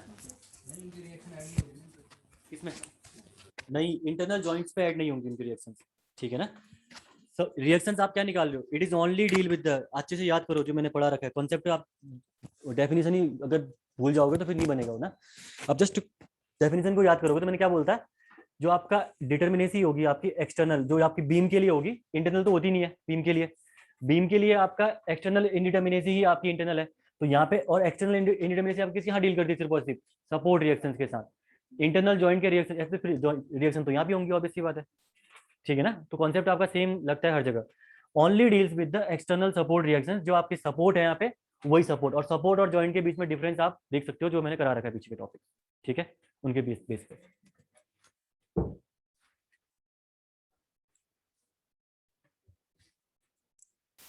यहाँ पे लगा रखी इन्होंने एक रोप, केबल के कॉन्सेप्ट क्लियर है क्या, मतलब केबल क्या होती है पता है, रोप इन्होंने लगा तो दी है, मैं लगा पाऊंगा, सिंपल बनाता हूँ, ये रोप है लो, यहाँ पे रोप कनेक्ट कर रखी है, इस रोप के साथ इन्होंने ले रखा है यहाँ पे एक जॉइंट आपका हिंज जॉइंट,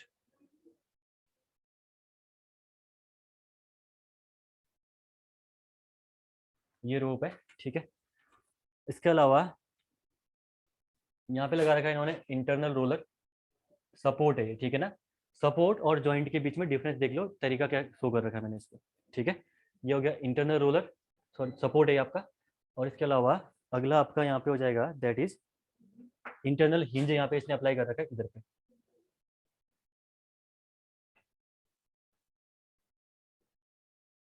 इंटरनल हिंज यहाँ पे अप्लाई कर रखा है, इसे ना ये सपोर्ट है क्या, देखते हैं इसको ना, प्लस यहाँ सपोर्ट ही है वो, ठीक है, इंटरनल हिंज यहाँ पे इसने अप्लाई कर रखा है।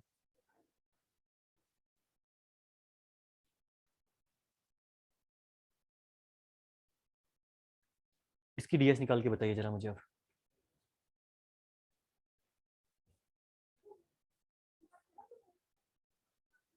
ठीक है। अब जरा बताना मुझे इसकी रिएक्शन निकाल के टोटल इसमें आपके डीएस रिएक्शन बोल रहा हूँ, डीएस आपका कितना निकल गया जरा मुझे यहाँ बताना, ठीक है। ये आपका सपोर्ट है यहाँ पे, ठीक है, इंटरनल रोलर होता तो ये कुछ और तरीके से रिप्रेजेंट करता जो मैंने यहाँ कर रखा है, थोड़ा सा डिफरेंस आपको देखना, एग्जाम में मेंशन भी कर देगा वैसे आपको, केवल ये क्वेश्चन शायद गेट में पूछा गया क्वेश्चन है, गेट के प्रीवियस ईयर सॉल्व करोगे तो शायद जितना मुझे याद है ये गेट में ही आया हुआ क्वेश्चन।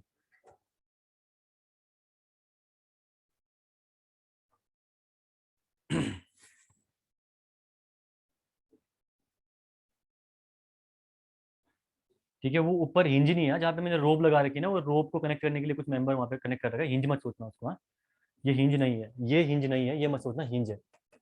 ठीक है, ऊपर है, ऊपर लगा रखा है हिंज मैंने, और ये इंटरनल हिंज यहाँ पे लगा रखा है। कितना कितना 5 नहीं आ रहा, वही गलती हो रही है जो मैं सोच रहा हूँ। और कॉन्सेप्ट कॉन्सेप्ट तुम्हारा इतना ही ध्यान रखना। देखो ये रोप है, इसको लिख लो रोप पहले। कभी सोचा है जो केबल है, केबल सिर्फ और सिर्फ क्या लेती है? सिर्फ और सिर्फ केबल टेंशन ले रही है। इसका मतलब कॉन्सेप्ट समझे? नहीं, इसका मतलब क्या हुआ, फिर कितना निकल के आएगा? हाँ ये चीज है। केबल क्या होगा, केबल का काम क्या है, सिर्फ और सिर्फ टेंशन को कैरी करना। मोमेंट और कॉम्प्रेशन केबल आपका जीरो होता है। तो इस केस में जो रिएक्शन यहाँ पे जाएगी, ये रिएक्शन सिर्फ एक ही जाएगी हिंज सपोर्ट में। कोई भी सपोर्ट होता है फर्क नहीं पड़ रहा है, वहां पे एक रिएक्शन जाएगी वहां पे। ठीक है ना, क्योंकि केबल के साथ कनेक्टेड है, और केबल की प्रॉपर्टी होती है, अभी पढ़ोगे भी आप बाद में केबल के बारे में, लेकिन केबल की प्रॉपर्टी होती है कि केबल सिर्फ और सिर्फ एक फोर्स लेता है जो कि आपका टेंशन। ठीक है, तो अब कितना आ गया 4, बस सीधा है अब तो। ds इक्वल टू बस कर दीजिए ऐड, ये हो गया 1 2 3, अगेन 1 2 3, तो 6 तो ये हो गए, ये हो गया आपका 7, ये हो गया 8। ठीक है, तो ये हो जाएगा आपका 8 माइनस यहाँ पे आपका 3 माइनस एक इंटरनल हिंज लगा रखा, तो समेशन मोमेंट इक्वल टू 0, एक इक्विलिब्रियम कंडीशन आप एक्स्ट्रा ले सकते हो, तो ये हो जाएगा आपका 4। इजी है, इजी है, किसी को दिक्कत कहीं पे?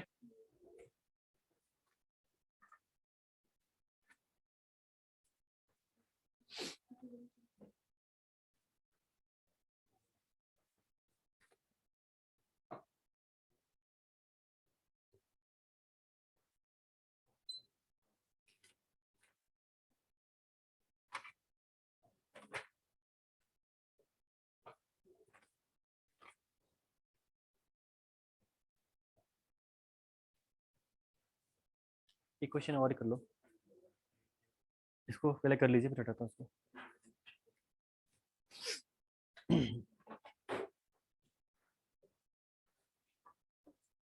आजकल वो नहीं आ रहा है, एक लड़का कहाँ चले गया? 2 क्लास में एक आपके साथ आता था ना, हेल्थ खराब है उसकी। ओके, ये हो गया आपका, हटा दो। ठीक है, और वो पीछे बैठता था जो आपके साथ बैठता था जो लड़का, वो कहाँ गया? अच्छा, दिवाली जल्दी आ गई। ये हो गया आपका, and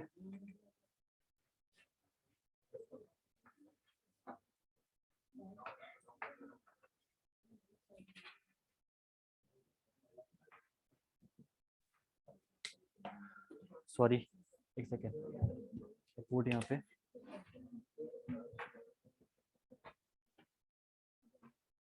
internal hinge and roller.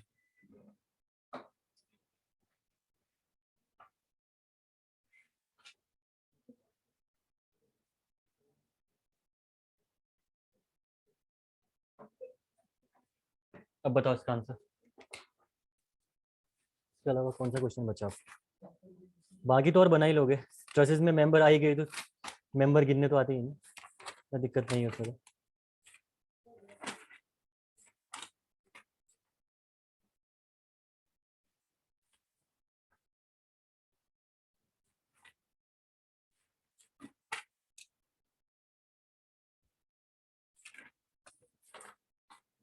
ठीक है, इतने ही है आपके क्वेश्चन इसके।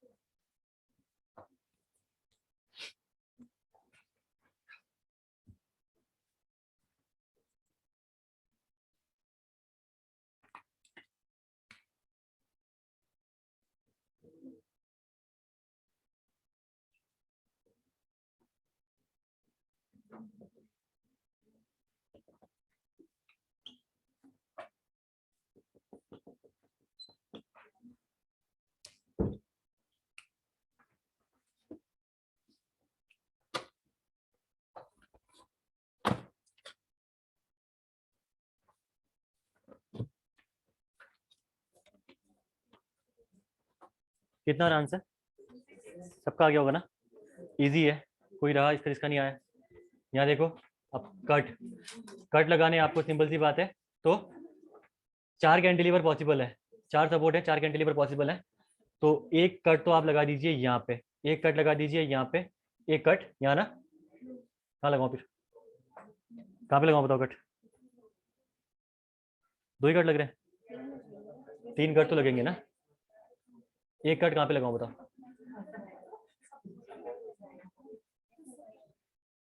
नहीं कह रहे थे तभी मैंने छोड़ दिया था वहाँ पे अलग। देखो एक कैंटिलीवर स्टेबल है, ये अभी इसको भूल जाओ, कैंटिलीवर ही है, ये भी स्टेबल है। उसके बाद आपका एक कट यहाँ से स्टेबल है ये, और एक कट यहाँ से स्टेबल है। इस पे कट मत ठोकना कोई भी। ये कट लगा दिया तुमने, तो देखो यहाँ पे कट जैसे ही लगाया ये मेंबर आपका गिर जाएगा नीचे, ठीक है ना। तो आपको मेंबर नहीं गिराना है, तो एक कैंटिलीवर यहाँ से बन गया, दूसरा कैंटिलीवर ये वाला बन गया, तीसरा कैंटिलीवर ये वाला बन गया। अभी के टाइम पे कोई भी मेंबर आपका गिर नहीं रहा है यहाँ पे, ठीक है ना। क्लियर सबको? तो ये आपके हो गए 3 कट्स आपके लग गए। तो 3 कट के केस पे आपका अगर देखोगे आप यहाँ पे 3 कट, तो बस 3 इंटू सी, 3 इंटू सी आइए आपका हो गया 3 इंटू 3 माइनस एक, तो यहाँ पे होगा मेंबर एक जुड़ा हुआ है, समेशन ऑफ m - 1, और यहाँ पे आपने 2 अननेसेसरी रिएक्शंस आपने ऐड कर रखी खुद ही। तो यहाँ पे आपको 2 क्या करनी पड़ेंगी? घटानी पड़ेंगी, एक वर्टिकल वाली, सॉरी एक हॉरिजॉन्टल वाली और एक मोमेंट वाली। तो जगह -1 एंड -2।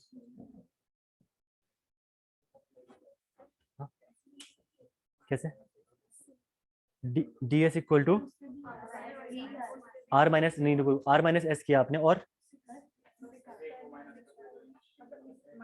अभी तो ये चलो बीम की जैसे भी बिहेव कर रहा होगा आपका, लेकिन अगर पर्टिकुलरली फ्रेम ही फ्रेम होता अगर ये हाँ तो फिर नहीं बनता ना ये उस केस में।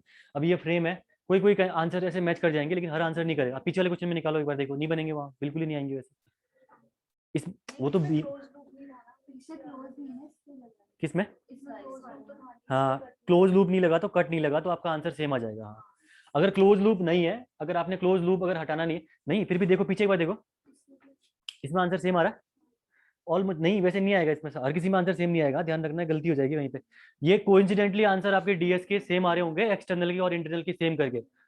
ये जो 3C वाला है ये इंटरनल और एक्सटर्नल दोनों कंसीडर किया वाला है, ठीक है। और जो आपने 3 - 1 करके कर रहे हो, ये आपका सिर्फ और सिर्फ कंसीडर कर रहे हो क्या? एक्सटर्नल ही एक्सटर्नल। तो हर क्वेश्चन पे ये आपका एप्लीकेबल होगा ऐसा नहीं है। हाँ इस केस में बीम या फ्रेम में देखो यार, ये ऑलमोस्ट क्या होता है ना, जहाँ पे आपके जो रिजिड जॉइंट अगर आ गए तो उसके केस में आपका वो फ्रेम ही होता है। देखिए एक रिजिड जॉइंट आ गया यहाँ पे आपका, तो ऑलमोस्ट ये फ्रेम ही है, ठीक है ना। बीम में आपका ऐसी कंडीशन नहीं बनेगी, 3 सपोर्ट कंडीशन बन सकती है लेकिन रिजिड जॉइंट पे नहीं बनेगी, वो आपका सिंपल एक पूरे के पूरे बीम में हो सकती है वो, ठीक है ना। तो आपका ये फ्रेम भी हो सकता है, बीम भी हो सकता है, लेकिन फ्रेम मान के चलना यहाँ पे आप, इसका आंसर सेम ही आएगा। अगर ऐसी कंडीशन होगी ना जहाँ पे आप पहचान नहीं पाओगे, वहां पे आंसर सेम आएगा आपका। अदरवाइज आंसर सेम नहीं आएंगे, क्योंकि फ्रेम और जो बीम में डिफरेंस होता है। बीम में तो इंटरनल होती ही नहीं है, इसमें इंटरनल होती है, तो आंसर सेम आने का मतलब ही नहीं बनता है अगर प्रॉपर फ्रेम है तो, ठीक है ना। तो प्रॉपर फ्रेम में ऐसा मत कर देना कि नहीं भाई ये तो ऐसा बन के भी आ रहा है, फिर तो इतना पढ़ने का बेनिफिट ही नहीं था ना। फिर इतना क्यों पढ़ते बताओ उसके बाद, ठीक है। यहाँ तक किसी को दिक्कत है कहीं पे, कोई टॉपिक? सबको क्लियर? तो यूकेपीएससी में 1 नंबर जोड़ लेना अपना, ठीक है। नहीं 2 नंबर का एक क्वेश्चन, 1 नंबर नहीं। ये हो गया आपका काइनेमेटिक, और गेट का तो भरोसा नहीं है, आएगा नहीं आएगा इससे पता नहीं, मर्जी है उनकी। सिंपल सिंपल एक्चुअली क्या है, क्वेश्चन देते नहीं है आजकल, टफ क्वेश्चन सारे स्टूडेंट बना के ले गए। अब मुश्किल ही है मतलब आना, वहाँ आ भी जाएगा वैसे ना, वैसे वो नहीं है, मैं नहीं बोल रहा हूँ, 1 मार्क्स में आ जाता है वो तो। अगला है आपका काइनेमेटिक इंडिटरमिनेसी डी के, इसको भी हम डिस्कस करेंगे अब, काइनेमेटिक इंडिटरमिनेसी, ठीक है। तो अब देखिए जरा, अब ध्यान से देखना। अब थोड़ा सा क्या है ना, यहाँ पे होता क्या है, अगर पहले के कॉन्सेप्ट थोड़ा सा साउंड रखना, तभी जाके ये आपका ओवरलैप नहीं होगा, ठीक है। अब यहाँ पे दिक्कत सिर्फ ये आती है स्टूडेंट्स की, ओवरलैपिंग हो जाती है कॉन्सेप्ट्स की, कि पहले वो जैसे अभी रिलीजियस यहाँ पे घटा रहे थे, वहाँ पे जोड़ दोगे, तो अब वो चीज़ें थोड़ी सी स्टूडेंट को प्रॉब्लम क्रिएट करती है। तो थोड़ा सा यहाँ पे ये कि ध्यान रखना कि थोड़ा सा चीज़ें डिफरेंट हो सकती हैं यहाँ पे, मेन वही चीज़ है। बस कभी भी काइनेमेटिक इंडिटरमिनेसी निकालने को बोले तो बेसिक आपका जो कॉन्सेप्ट आता है वो आती है उसकी डेफिनेशन। हमेशा डेफिनेशन अगर आप जाओ, डेफिनेशन में प्रॉपरली जाओ, तो आप प्रॉपर वे में क्या कर सकते हो उसको आप यूटिलाइज कर सकते हो, उसके बाद कॉन्सेप्ट आपके गलत नहीं होंगे, ठीक है ना। तो एक बार डेफिनेशन सोच लेना कभी भी क्वेश्चन कहीं पे आता है तो तो देखिए काइनेमेटिक इंडिटरमिनेसी अगेन वही चीज है, मैंने आपको बता रखा है थोड़ी देर, थोड़ा हमने डिस्कस किया था कि degree of freedom available at each joint. ठीक है, कितनी डिग्री ऑफ फ्रीडम आपके हर जॉइंट में अवेलेबल है, उसी को हम लोग बोलते हैं kinematic indeterminacy of the beam. ठीक है, अगर आपसे कोई बोलेगा कि बीम काइनेमेटिकली डिटर्मिनेट है, इसका मतलब क्या है, उसमें आपकी डीके की वैल्यू कितनी होगी, 0। ठीक है, उसमें डीके की वैल्यू आपकी 0 निकल के आएगी। तो एक काम करिए, काइनेमेटिक इंडिटरमिनेसी की डेफिनेशन लिखिए पहले, जो हमने लिखी हुई है ऑलरेडी, यहाँ पे भी लिख लो। It is the number of independent displacement, it is the number of independent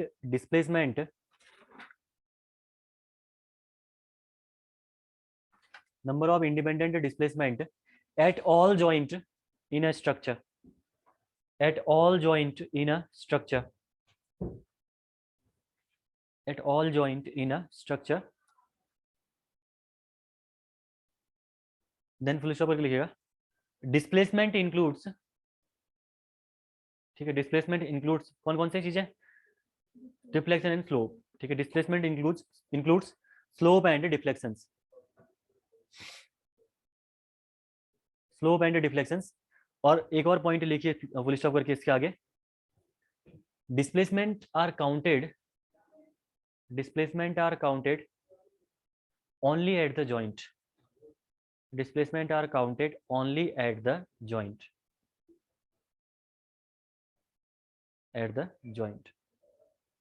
ठीक है, तो डिस्प्लेसमेंट सिर्फ और सिर्फ आप चेक करोगे जॉइंट पे। ठीक है, सबसे पहले तो जॉइंट, अब देखो जॉइंट वैसे तो पता है आपको जॉइंट कौन कौन से है, कहाँ पे होंगे।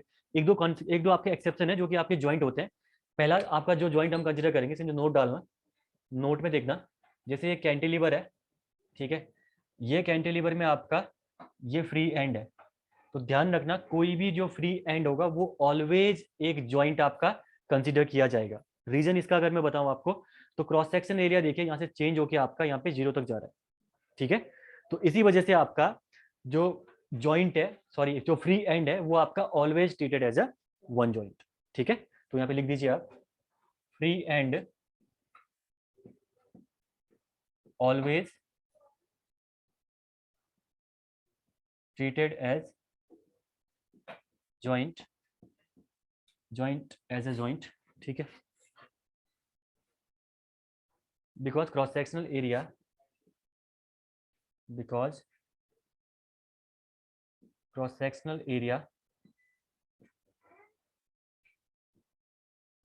changes from, ये मैं A कंसिडर कर रहा हूँ, ये मैं B, cross sectional area changes from A to B at A to B, हाँ ये कर दो, cross sectional area changes at A to B।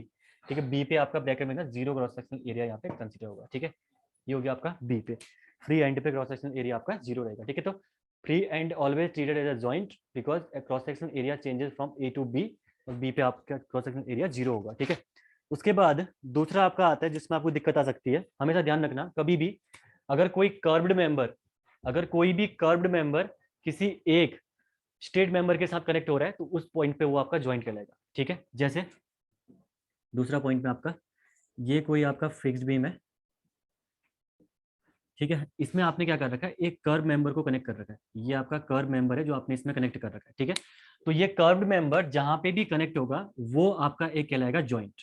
ठीक है, तो 2 पॉइंट पे आपका कनेक्टेड है, तो ये 2 ज्वाइंट आपके यहाँ पे एक्स्ट्रा दे देगा ये कर्व मेंबर के साथ कनेक्शन के साथ। ठीक है, तो दूसरी प्रॉपर्टी आपको ये ध्यान रखनी है, आपको ये बनाइए डायग्राम पहले।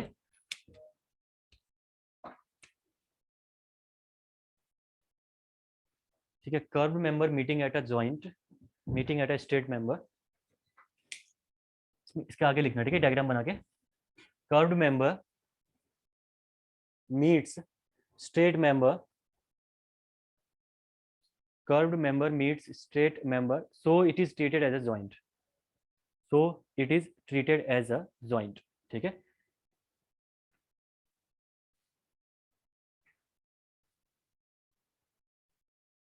तो फाइनली आपका कंक्लूजन क्या निकला, कंक्लूजन आपका निकला कि अगर आपका क्रॉस सेक्शनल एरिया चेंज हो रहा है, अगर आपका मटेरियल चेंज हो रहा है, या अगर आपका कॉन्फ़िगरेशन चेंज हो रहा है, तो उस केस में आपको वहां पे एक जॉइंट कंसीडर करता है। ठीक है, तो फाइनल कंक्लूजन लिखिए इसके नीचे, लास्ट आप इसके नीचे कंक्लूजन डालिए जो हमने इन दोनों से ड्रॉ करेंगे। वो कंक्लूजन आपका आएगा, wherever wherever wherever cross sectional area changes, wherever cross sectional area changes or material changes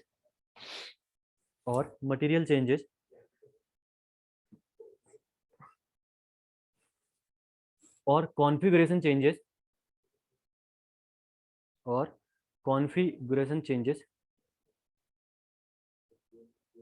then it is treated as a joint.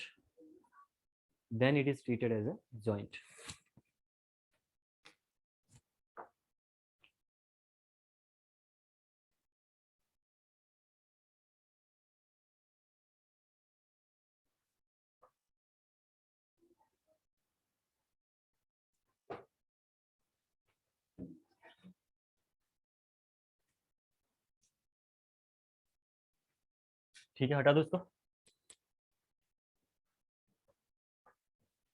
इसके बाद केस 1 हेडिंग डालना आप लोग, DK for beams. Case 1 heading डालिएगा, DK for beam. Case 1 DK for beams में पहली आपकी जो बीम आएगी that is the fix beam.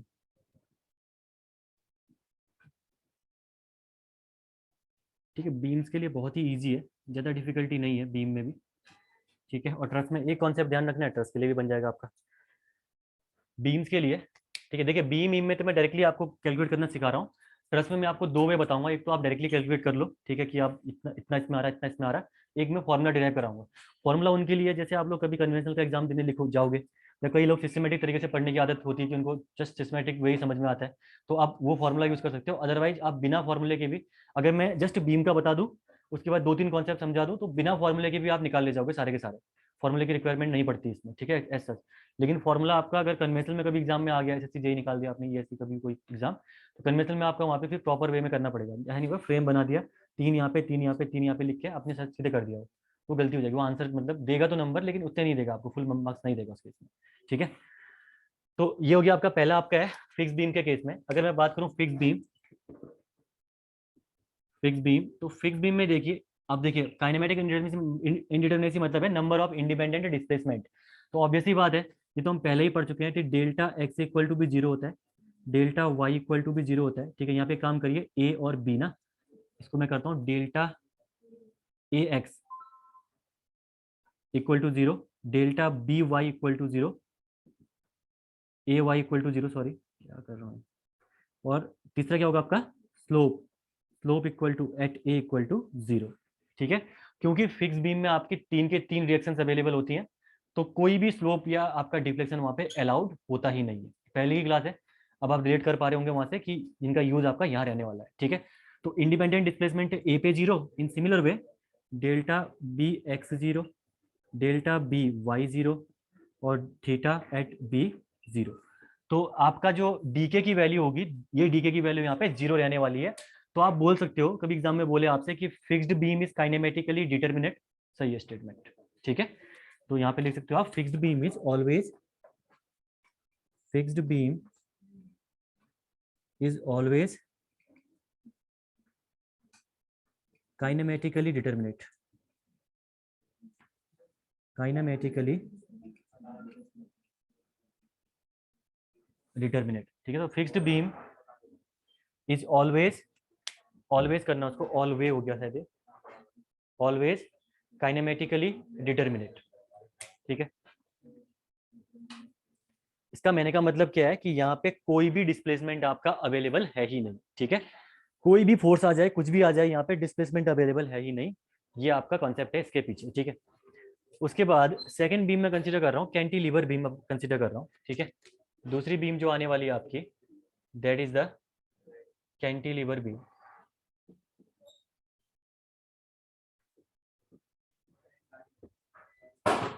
Beam आपकी है कैंटिलीवर बीम।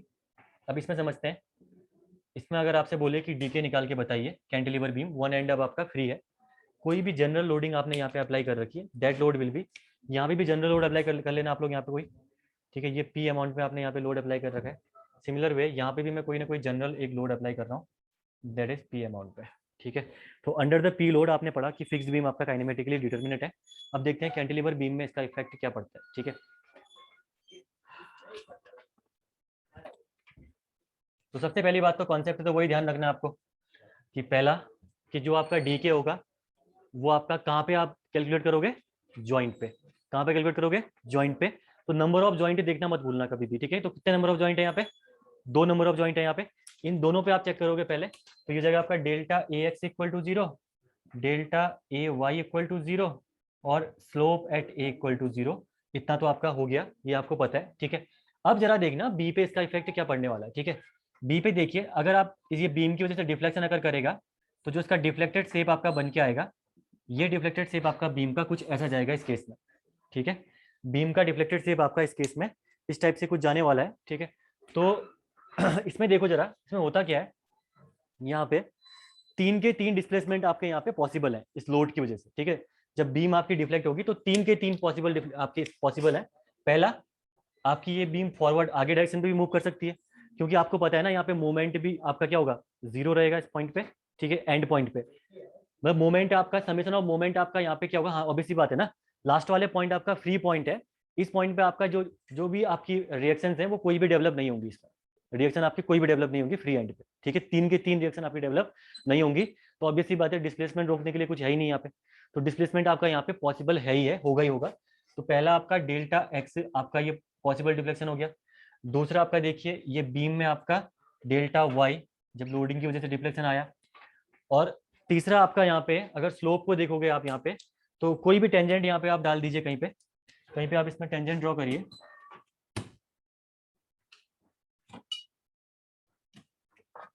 अगर आप यहाँ पे एक टेंजेंट यहाँ पे ड्रॉ करते हैं, ठीक है, ये टेंजेंट मैंने यहाँ पे डाला, क्या बन गया टेंजेंट की जगह,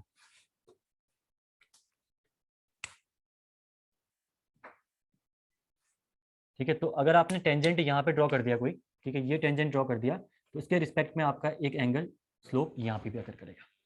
ठीक है, तो इसका मतलब क्या है कि जो आपका ये कैंटिलीवर बीम है, कैंटिलीवर बीम में डिग्री ऑफ जो indeterminacy, sorry degree of kinematic indeterminacy आपकी वो है 3, delta X, delta Y and theta at B.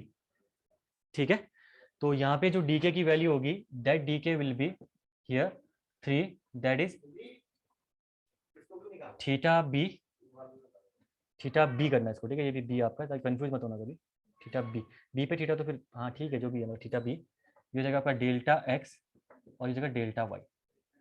ये 3 पॉसिबिलिटी हैं आपकी काइनेमेटिक इंडिटर्मिनेसी की।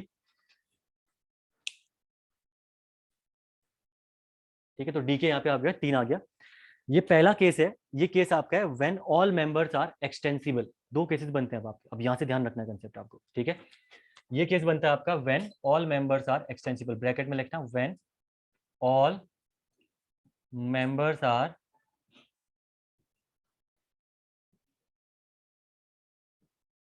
एक्सटेंसिबल। ठीक है, यानी आपने मान रखा है कि सारे मेंबर आपके एक्सटेंड कर सकते हैं अभी। ठीक है, अब होगा क्या, कभी कभी क्या करते हो आप मेंबर्स को एक्सियली रिजिड कर देते हो। ठीक है, जैसे ही आपने मेंबर को एक्सियली रिजिड किया तो ये कॉन्फ़िगरेशन आपके चेंज हो जाएंगे। ठीक है, व्हेन, इसके नीचे केस देखना इंपॉर्टेंट है, ध्यान से देखिए एक बार। ठीक है, when members are inextensible, inextensible, inextensible का मतलब क्या है यहाँ पे आपका, दैट इज एक्सियली रिजिड।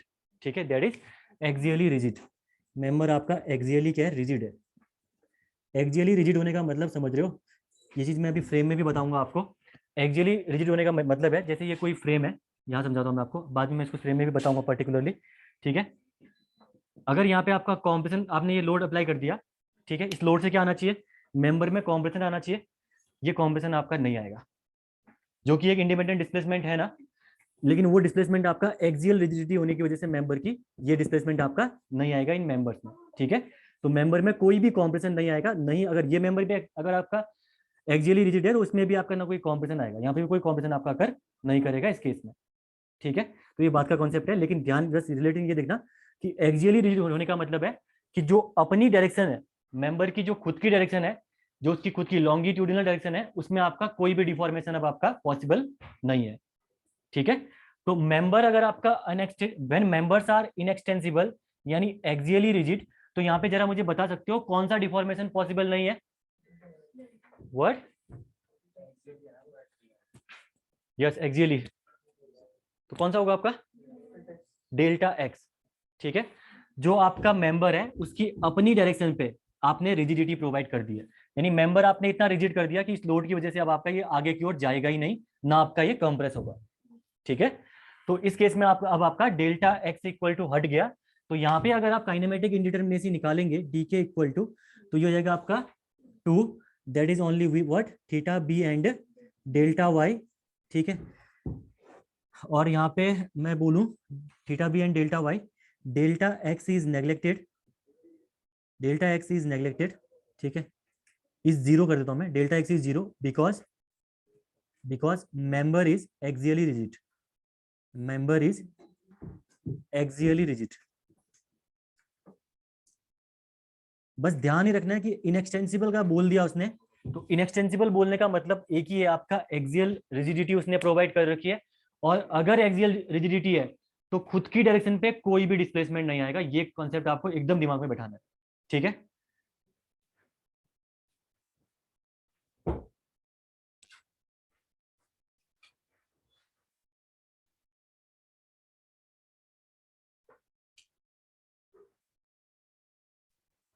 इसको नोट करके लिखोगे भी आप लोग अभी। ठीक है, इस पॉइंट को।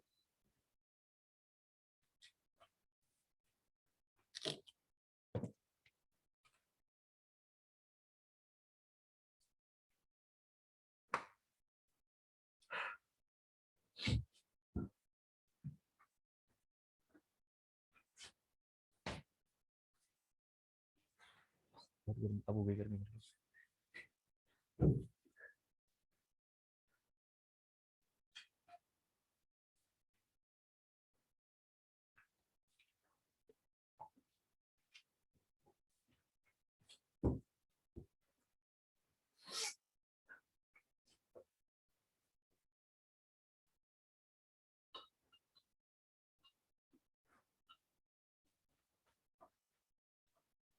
ठीक है, इसके नीचे एक नोट डालिएगा, एक नोट करिएगा इसके नीचे।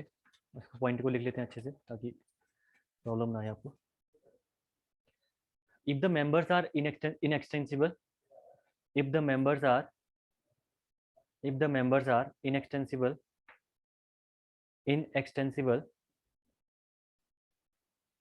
then deformation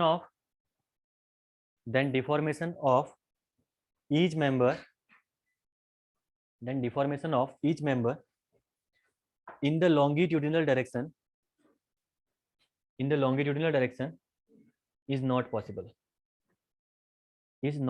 अब ये कंसेप्ट है आपका, थोड़ा सा मॉडिफाई हो जाएगा फ्रेम में, लेकिन यूज वहां भी होना है इनएक्सटेंसिबल का कंसेप्ट। इन सिमिलर वे आपका ये ट्रसेस में भी जाएगा, ये कंसेप्ट है आपका। ठीक है ना, तो ध्यान रखना आपको, थोड़ा सा ट्रसेस में तो फिर भी उतना नहीं, फ्रेम में जाता है कॉन्सेप्ट मेनली आपका।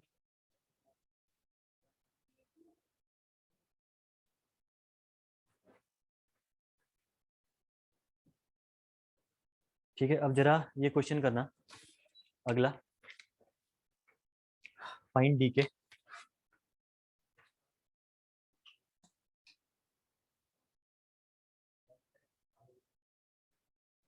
इन एक्सटेंसिबल और इनएक्सटेंसिबल दोनों केस में निकाल के बताइए मुझे यहाँ पे। ठीक है, एक रोलर आपने लगा दिया यहाँ पे, एक रोलर आप और लगा दीजिए यहाँ पे।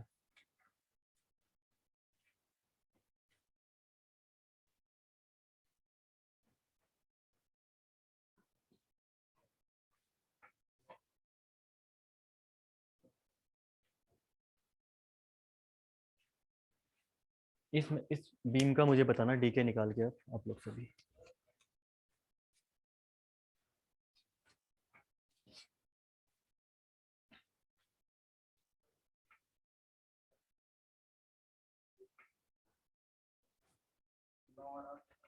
कितना? हाँ, एक्सटेंसिबल फिर इनएक्सटेंसिबल का भी लगाना केस इसमें। एक के लिए 9, एक के। अच्छा, सच में?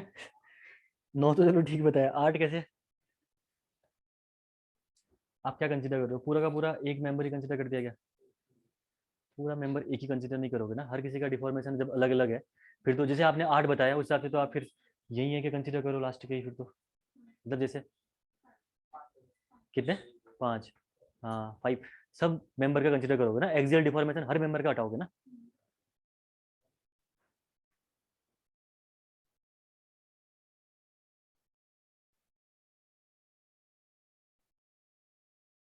ठीक है, इजी सा क्वेश्चन है, ठीक है, ज़्यादा दिक्कत नहीं है इसमें।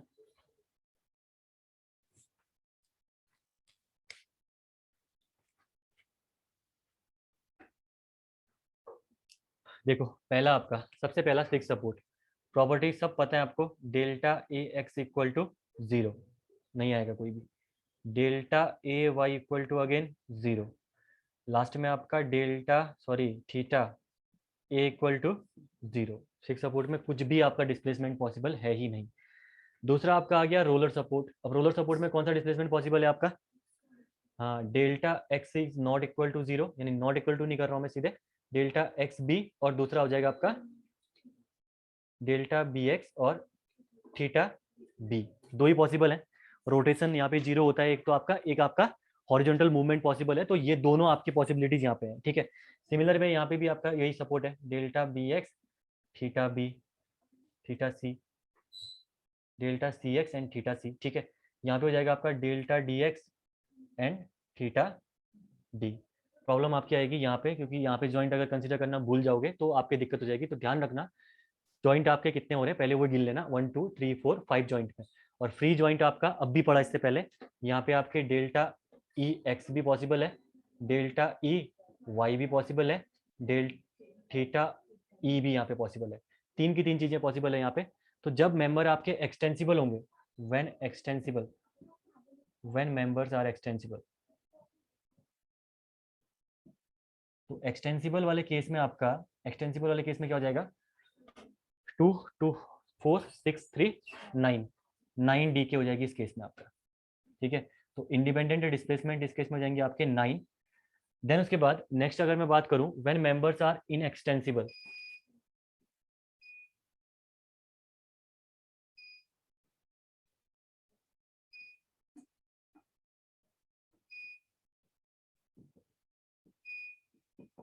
When members are inextensible, then inextensible के केस में आपका, मैंने बोला एक्सियल डिफॉर्मेशन आप नेग्लेक्ट करना, तो एक डेल्टा बी एक्स खुद की डायरेक्शन में deformation neglect, C X neglect, D X neglect, और साथ में आपका ये भी नेग्लेक्ट, ठीक है। तो चार डिफॉर्मेशन से आप क्या करेंगे यहाँ पे, नेग्लेक्ट करके चलेंगे, तो फाइनली आपका कितना निकल के आ गया, that is D K equal to 9 minus 4, 4 ही है ना, ठीक है 5, और ये 5 होंगे आपके, these are theta B theta C theta D and delta E Y और थीटा ई, यस, ये 5 होंगे आपके डिफॉर्मेशन इस केस में। व्हेन मेंबर्स आर इनएक्सटेंसिबल या एक्सियली रिजिड, तो आपका एक्सियल डिफॉर्मेशन आप नेग्लेक्ट करके चलना, इजी है। ये हो गया आपका बीम्स का, ठीक है। तो बीम में आप कवर कर लेना, बीम इसके अलावा आपका नहीं बनेगा, ठीक है, दिक्कत नहीं आएगी आपको बीम में। अब देखो इंटरनल हिंज लगेगा यहाँ पे, कई कई चीजें आती है कि अगर आपका इंटरनल हिंज होगा तो उस केस में क्या करेंगे, तो इंटरनल हिंज वाले केस में अभी बताता हूँ जब फ्रेम पढ़ेंगे फिर, ठीक है।